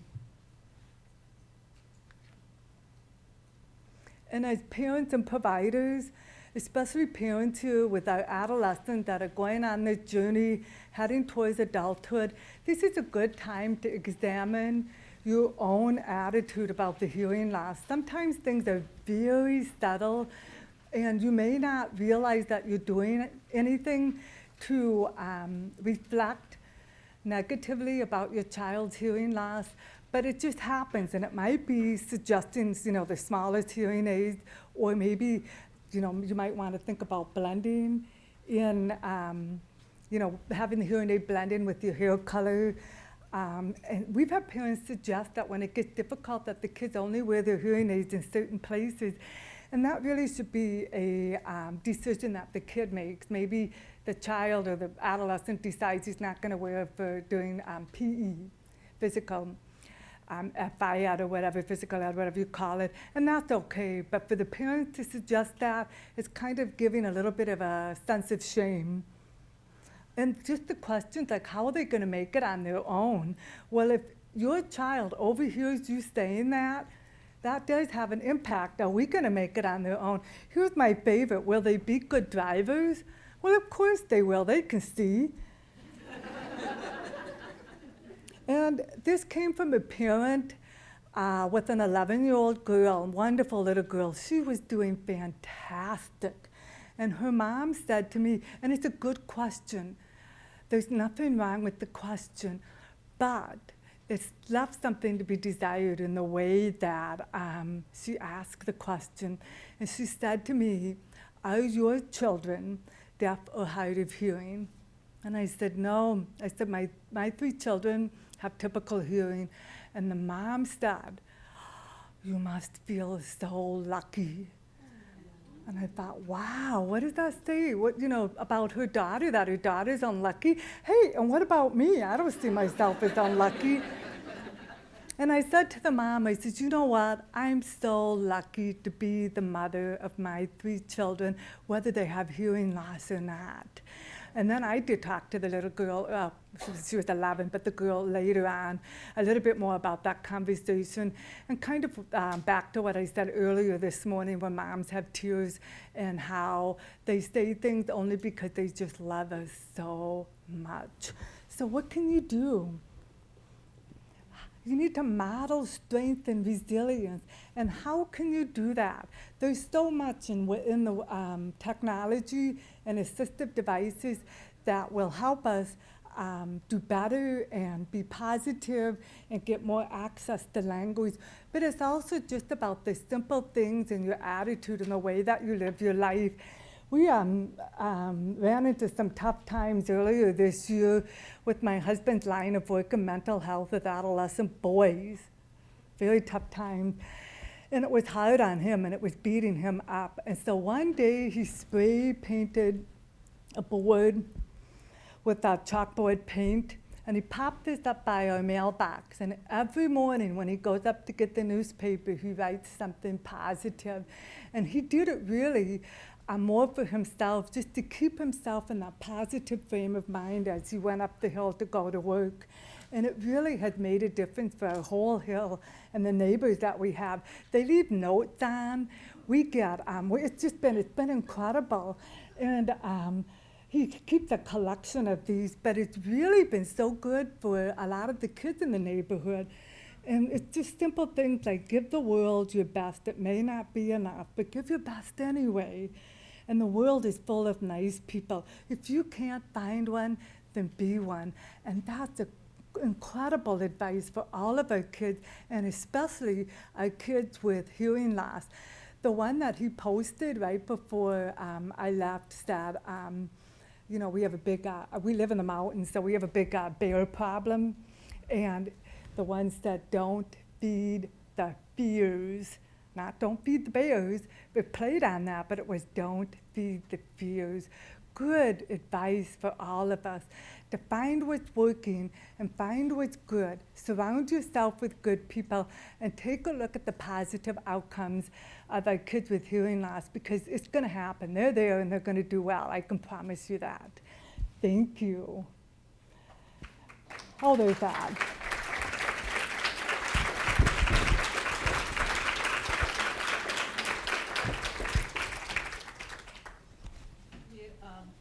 Feel free to ask Stephanie questions while we get set up for our piano.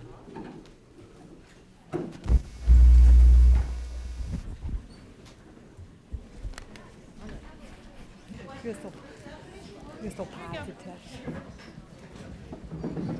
I have a question. Is this on? Okay. Okay, stand up. Okay. A question about having a cochlear implant and then an aided. When you got your implant, was it hard to coordinate the two? Because my understanding is that cochlear implant sound is going to be quite different than the aided. That's a good question. I get that all the time. I went ahead and wore my cochlear implant alone without my hearing aid for probably just a couple of weeks. I can't even remember, maybe 3-4 weeks, because I knew that I was very dependent on my hearing aids. And kind of like when you jump into the water, some people tiptoe in and some people just dive in, and I needed to dive in. And then I added my hearing aid back on, and it was very different. It was like, ooh, and which way to look. And that was very interesting when you talked about that with just putting your energy into what's happening in front of you instead of constantly trying to find the information. And then it's amazing, and it's such a beautiful thing with the brain. It worked very well. I love it. I would not go out the door with just my cochlear implant, and I would not go out the door with just my hearing aid. But it did take a couple of months for me. Yeah.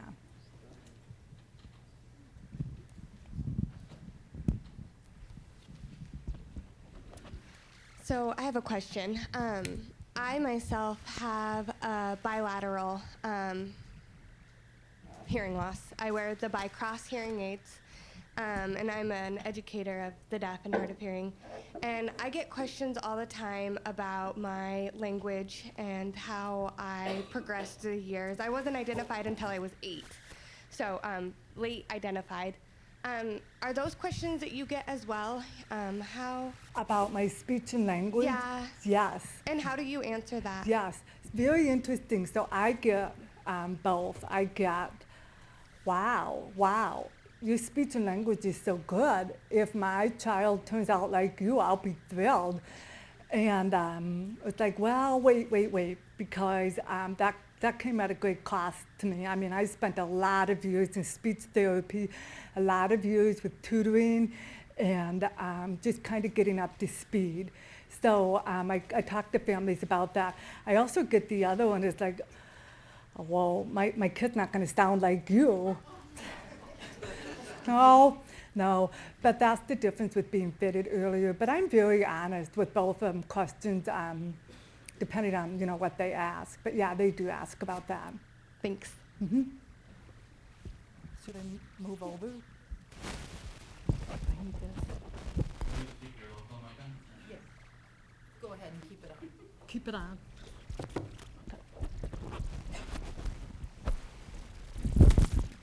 So we're gonna have you can open it up to questions for any of the panel members, or for, you can ask them to comment on one another's, or. I have a question about oral habilitation.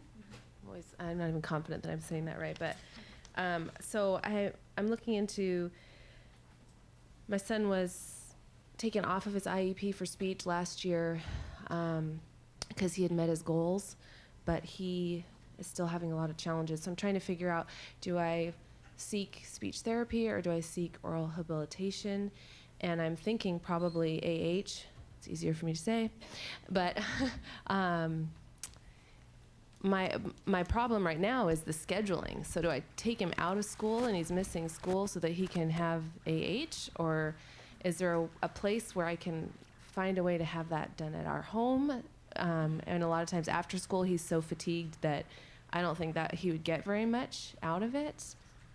And I just wondered if there's anyone here that might have ideas about how to go about that.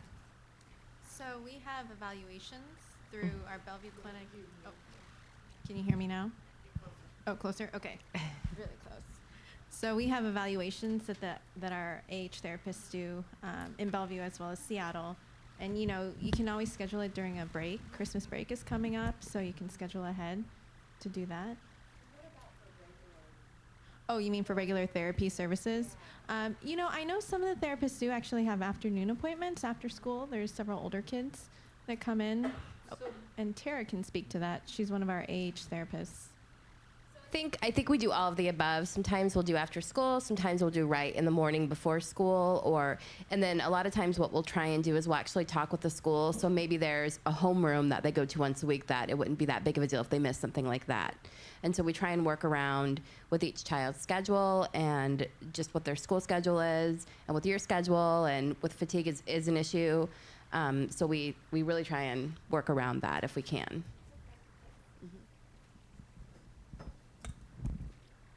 Stephanie, you had said about a student who had a note taker but was so fatigued at the end of the day did not read the notes. My son actually has captioning in the classroom. He's had it since 6th grade. And so there's a live captioner. It's called Typewell. And there is a person who comes into the classroom with a little laptop and puts a laptop on my kid's desk and just types out, captions everything that's said in the classroom, including all the PA announcements. My son can then just look at the screen of the laptop and follow along where anything he's missed. Then those captions are sent to Dropbox every evening, and the kid can go back and look through them if there's an assignment check or there's some vocabulary he needed to have or anything like that. But it's real-time captioning. And it's fabulous because he does not have to do extra work at the end of the day going back and having the class done an extra time. He gets it at about the same time as the other students in class. And also, for those of you who do use the note-taking services, have a kid who's not great in the subject do the note-taking, because they're not assuming that there is already base knowledge. They're writing down everything. But the captioning, two separate things there, guys. The captioning is fabulous. I love the captioning as well. Unfortunately, I thought I read that. Okay, I think the captioning is awesome too, but unfortunately, it just varies from school district to school district. It's unbelievable. I wish they could all have that, but. I don't know, but I have this one. Don't I? Yeah, so that it varies from district to district. That's true. That's why our district has to contract out with Typewell.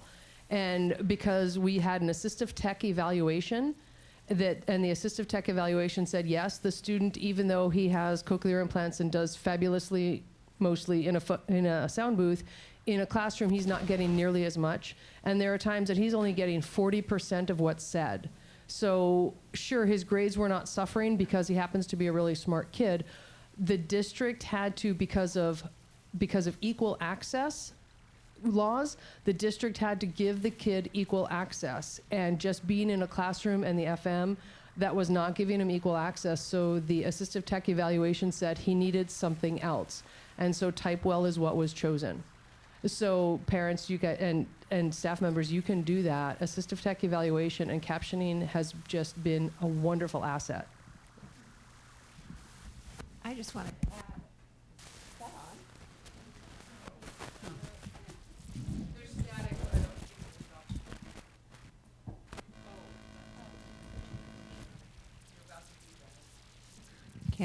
Can you? Okay.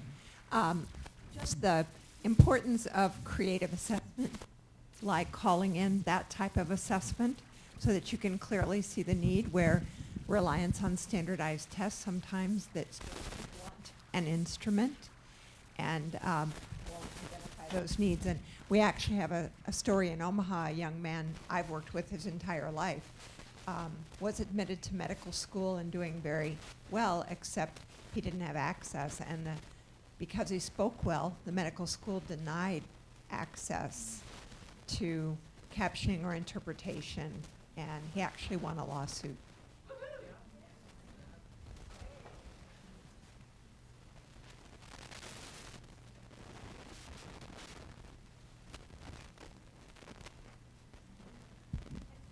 Hi, I have a question for the audiologist.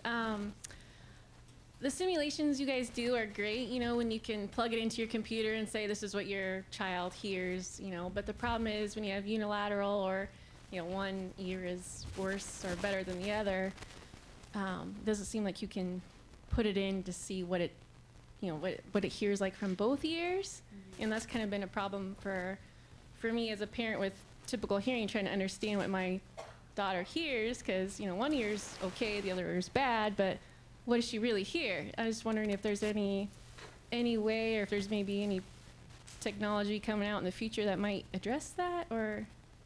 So are you talking about like the little sound box that we could do a simulation of your Yeah, hearing like you loss put or it whatever? in and you say, well, this Yeah. is what, you know, if you're in a restaurant, you know, this is what the kid hears, or Yeah. this is if a train's going by and it kind of plays the sound, you know, at the decibel level of their hearing loss.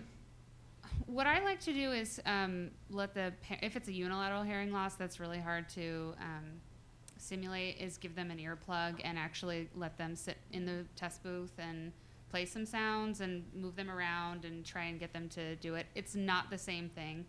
Plugging up the ear is just not the same thing as creating a sensorineural hearing loss, but that's one way to get around it.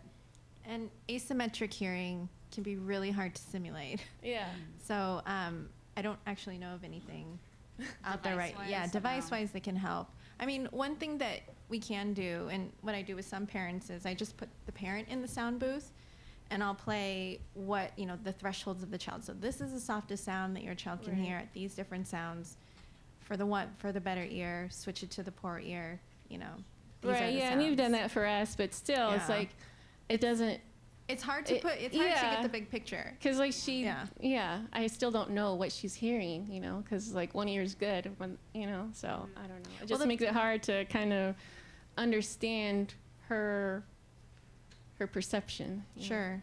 Although the nice thing though is that with the hearing aids, she's on an equal playing field for both ears. So, you know. That is a dream of Dr. C's, is to have an accurate hearing loss simulator. So I'm sure stay tuned for the next few years. Well, and I will say those hearing loss simulators for bilateral hearing loss are also pretty inaccurate. Yeah. I mean, they're okay, but you know, if you put in like a 25 dB hearing loss, you're going to have the child barely able to hear anything. And sometimes they're more scary than anything. And yeah, very limited. Hi there. I'm over here.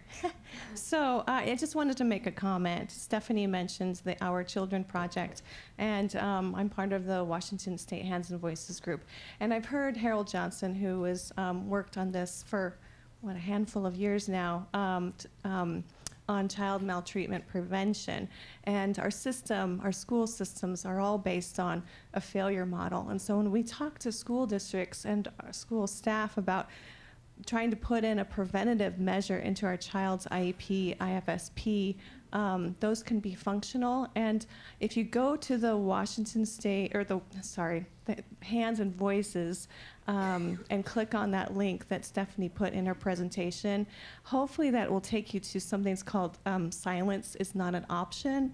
And there are age-appropriate safety goals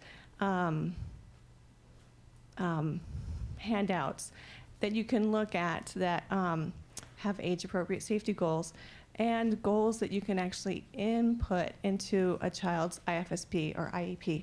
So it's a great tool.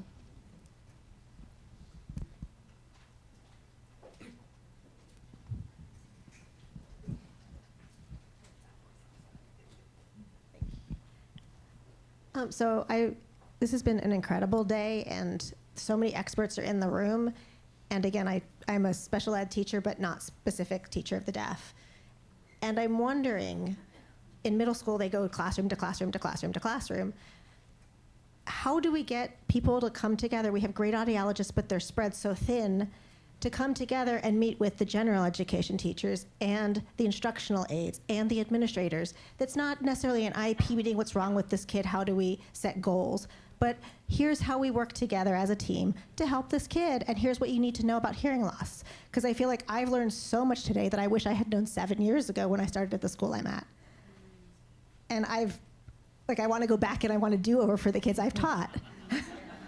Well, I have a question back to you then. What would have been helpful in the beginning for you? And like if you had a school audiologist that had the time. I had an audiologist last year explain hearing loss, an audiogram to me for the first time ever, for a student I have with Down syndrome who had hearing loss but couldn't wear hearing aids and ended up with that speaker system, the sound system. And then we've had the audiologist for the kids who work, students who are deaf and hard of hearing, come in, and I feel like we have a lot of good bases on there, but I didn't know what an audiogram was. I didn't know how that impacted her learning. And the student goes out, and I have instructional aides in my program that go out with her to support. So I guess I'm just thinking, like, having someone come in and say, here's what the child's hearing, here's what you can do to support the student, here's what your aides can do to support the student when they go out into the art class of 33 kids.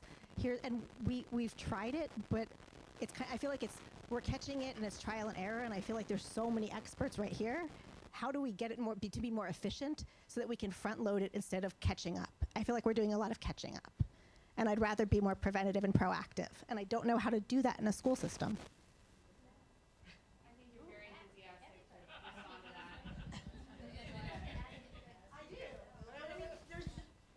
We're trying to get everything on the video, so we have to have one person speaking in a microphone. So go ahead. Let's let her answer. Who? You know, I have the mic, and I actually want to respond too. Can I go first? Okay, sorry. I am a speech language pathologist, and that's my job. Essentially, what you're talking about. I work for a school district, and I can see kids for therapy if needed. But my main job is to do exactly what you're talking about. A lot of school districts don't have that, though. But there are other resources, and your audiologist, does your school district have an educational audiologist? Yeah, and that person might be able to do it as well, but a lot of times you have to write it into the IEP, like at the beginning of the year, before school starts. I want a meeting with all the professionals together, you know what I mean? And as a teacher, you can ask for that too.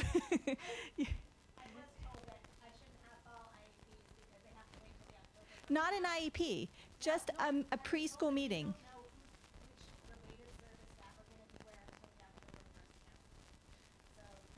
So, but and that what I'm saying is though, but you do know who the teacher is going to be. You know, you can even bring the audiologist and the parent, and you can bring in the gym teacher or the music teacher, or you know, people in the school that need to be kind of aware. You can bring in whoever you know that is going to be having contact with that child and explain the equipment, explain the accommodations, explain what their needs are and how to best target those before they become problems.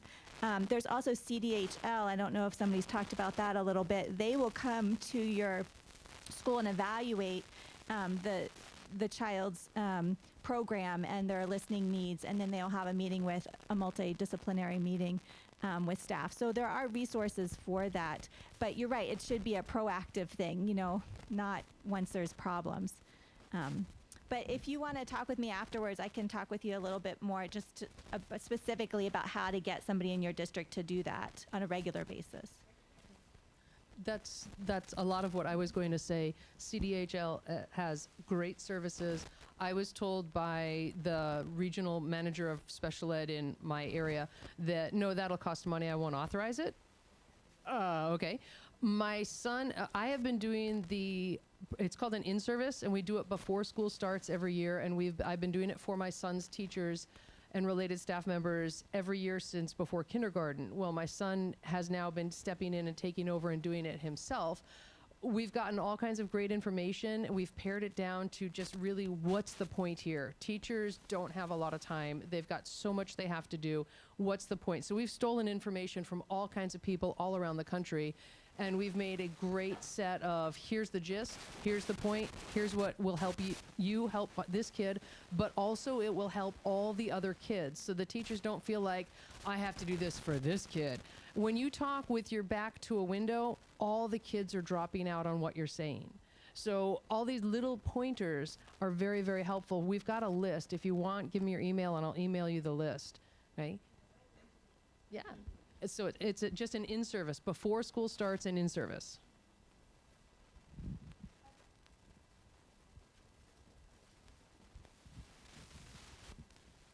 So I can add to that because I wear two hats. I'm a teacher and a parent. Sorry.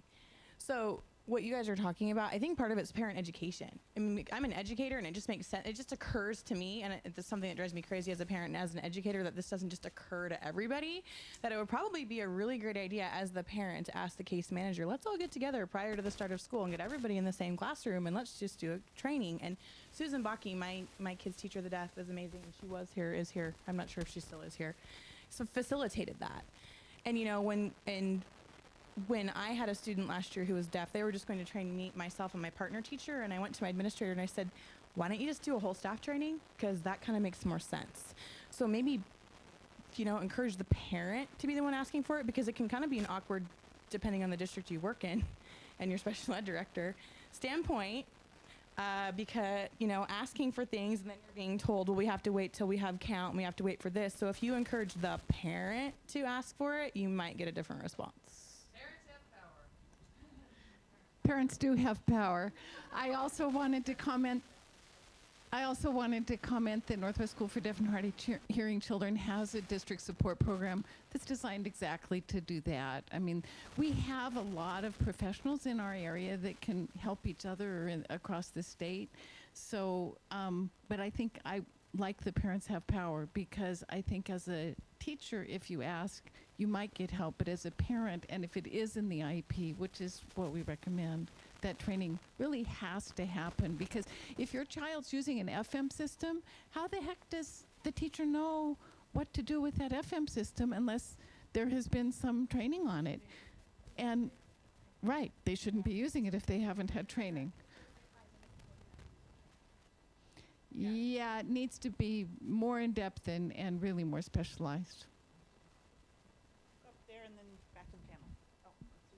Okay, so another thing, just I'm on the CDHL statewide outreach that I want to point out. The child does not have to have an IEP. The child can be attending a private school. So for families in here and teaching teams that you can be a teacher of the deaf and still say, I'd love to talk to somebody else about that. I mean, there's really so few of us, relatively speaking, that sometimes it's just great to sit down with somebody else that understands the topic. And so the website is not very well developed at this point, but it will give you the contact information to make the request for a team to visit.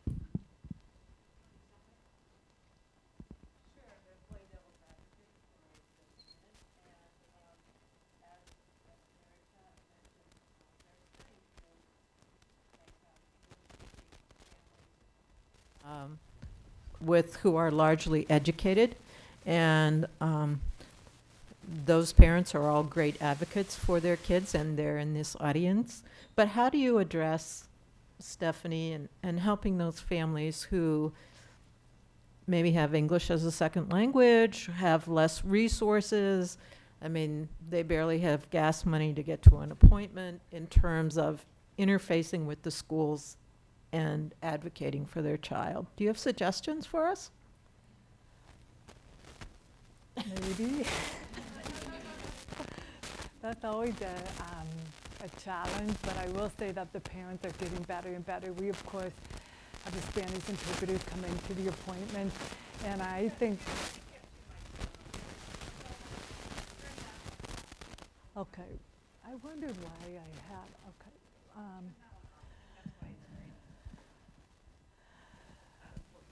Okay, like all of our families, those are the families that really need that first point of contact with another parent, Spanish-speaking parent, and a deaf and hard of hearing professional early on, because they're typically in the mindset that these are children that you don't take out in public with hearing aids. And we did a think tank a year or two ago with a large group of Spanish-speaking families, and that was one of the interesting things. It was a common thread with all of them, that they admitted after their child had hearing aids that they didn't go anywhere except to the doctor's appointment. They couldn't take them to the grocery store, they couldn't take their child to the park, and that's been really difficult.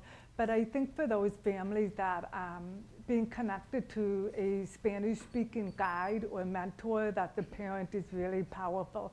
And we had a dad that met with another family in the park, and the family shared custody, and the dad said, you know, when my boy's with me, he does not wear his hearing aids because he needs to learn to be a man.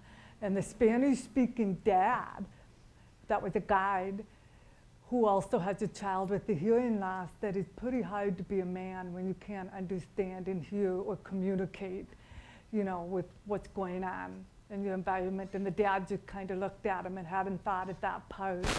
So there's a lot that our parents, if we can find them, and guides can do for our families that we might not always be able to do in a medical clinical setting as well. We can do it, but maybe not as well as having somebody more connected with the family and the culture.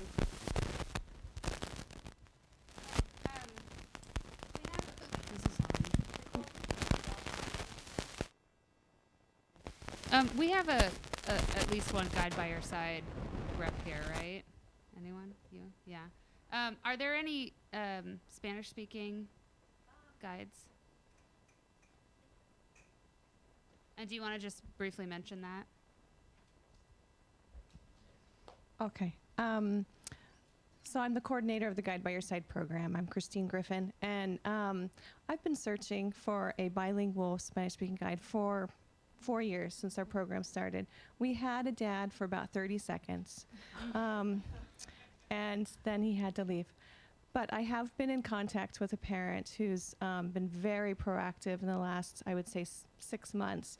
And so if she applies to want to become a parent guide, well, we will interview her. But in the meantime, I'm working with a family in my area, which is Whatcom County, Bellingham. And I said, can you please come up and talk to this family? And she's more than happy to do that.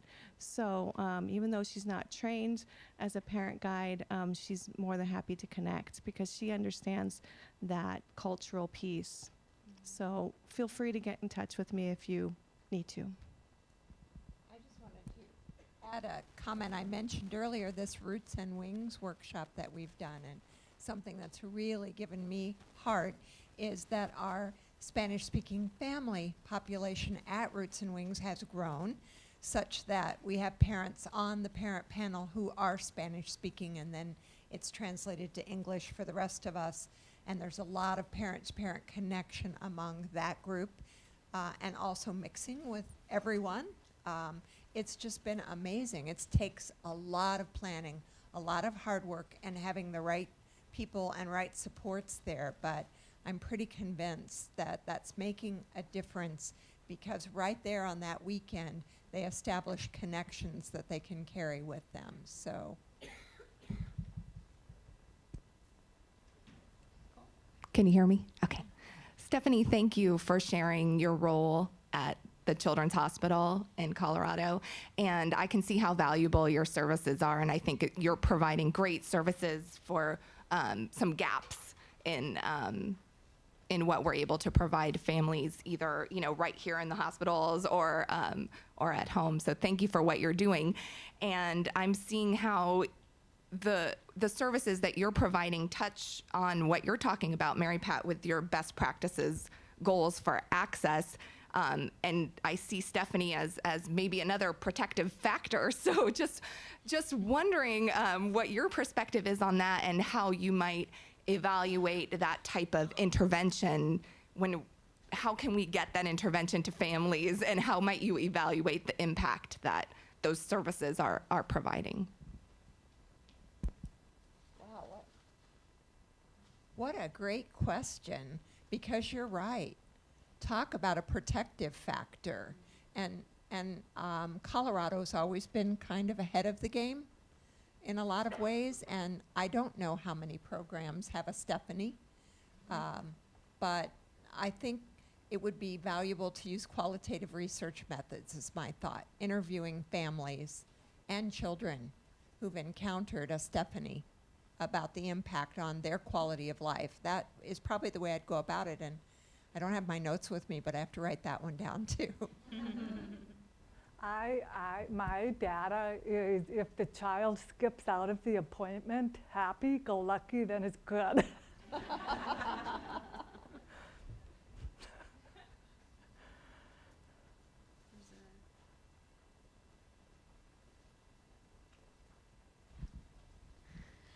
We have a 7-year-old daughter with a bilateral mild to moderate hearing loss. She's in 2nd grade. She's doing great. This year she was actually accepted into the highly capable program.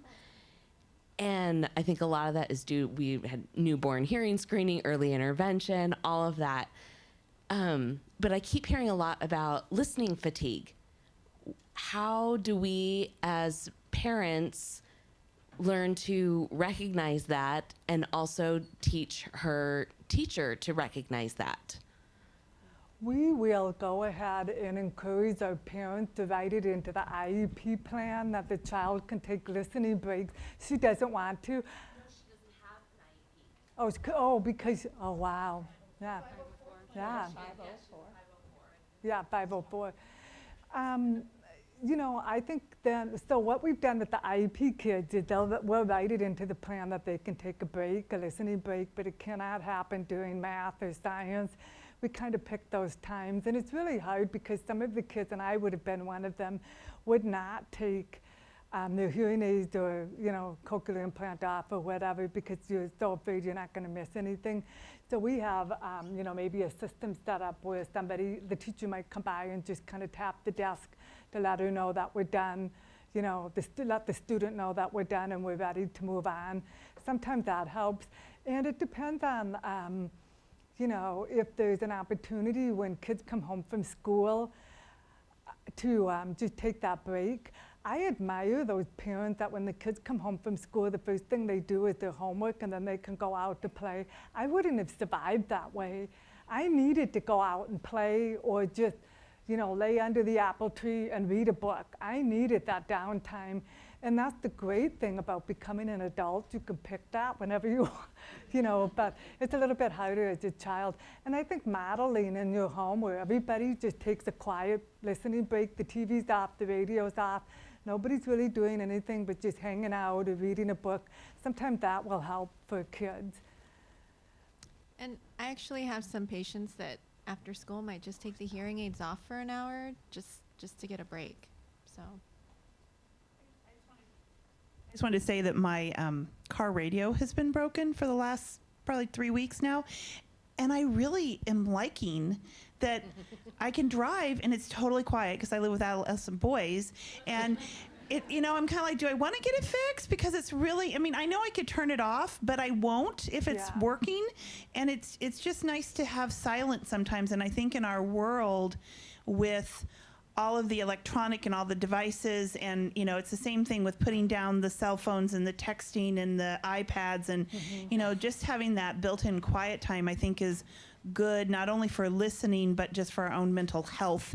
And we need to model that for our kids so they know that it's okay to disconnect a little bit, because they think they always have to be connected, and that's as fatiguing to always be on with their devices, always connecting them to the world. It's really interesting. I am very attached to my hearing aid and cochlear implant. But two confessions, it is the last thing I put on in the morning. I stay in that quiet zone for as long as possible. And then right when it's time for me to go out the door, I grab my coffee, grab my bag, grab my books, grab my keys, and put on my equipment while I'm walking into the garage to get into the car. Very interesting, and everybody's expecting that I wake up and pop them on. And the other thing I do too at night that might help is I take everything off, or my hearing stuff, I take it off, and I watch TV with just the captions, and I love it. I love it, and it's just, it's a great thing. So we built listening breaks into our son's day from preschool on. And it was as simple as alternate passing time from recess and assemblies. So he had just a little bit of quiet. It didn't have to be long, just 2 or 3 minutes. And when he was in second grade, they had come back from an assembly, and it was a really rowdy assembly. And all the kids were reading as the rest of the kids filed into the room. And the teacher said, okay, put away your books now. And everybody did except my son. And the kid next to him pointed and said, but he still has his book out. Not maliciously or anything, just, but he's still doing it. And the teacher turned and in her French Cajun accent said, oh, honey, he needs to do that right now. And it was just not an issue. That's just what was done. And now he's got, he has a really quiet corner for lunch in 8th grade. But all these were built into his day. And when he comes home from school, the first thing he does is he runs around in the yard and bangs a stick really hard. And then he goes inside and he reads for 20 minutes. And then he's back to life. So just tiny little bits throughout the day are perfectly fine. And teaching him to recognize it in himself was very important, so he wasn't exploding anymore from being overdone. So you can teach her, here's where you're about to lose it, so let's just before that, take a break.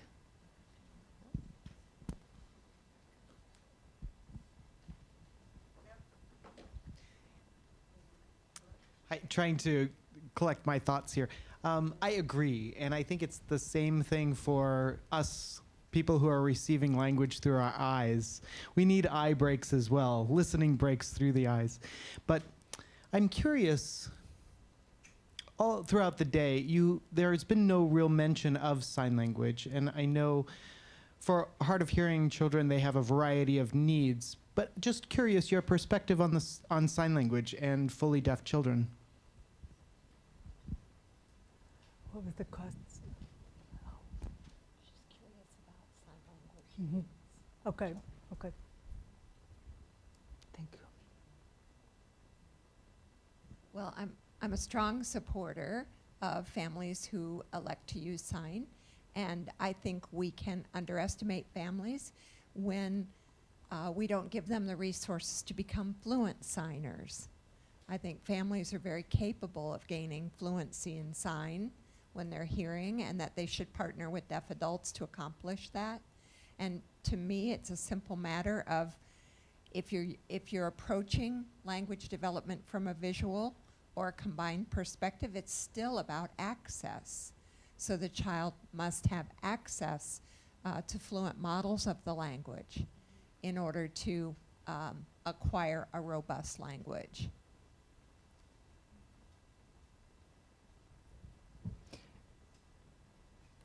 I have a question about bringing people in privately.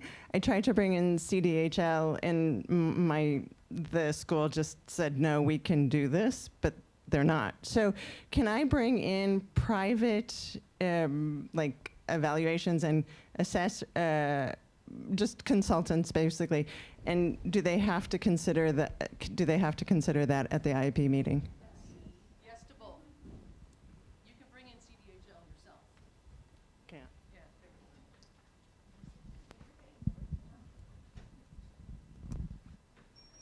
Does someone from CDHL want to answer that question? If anybody else from CDHL is here, I welcome you to join me.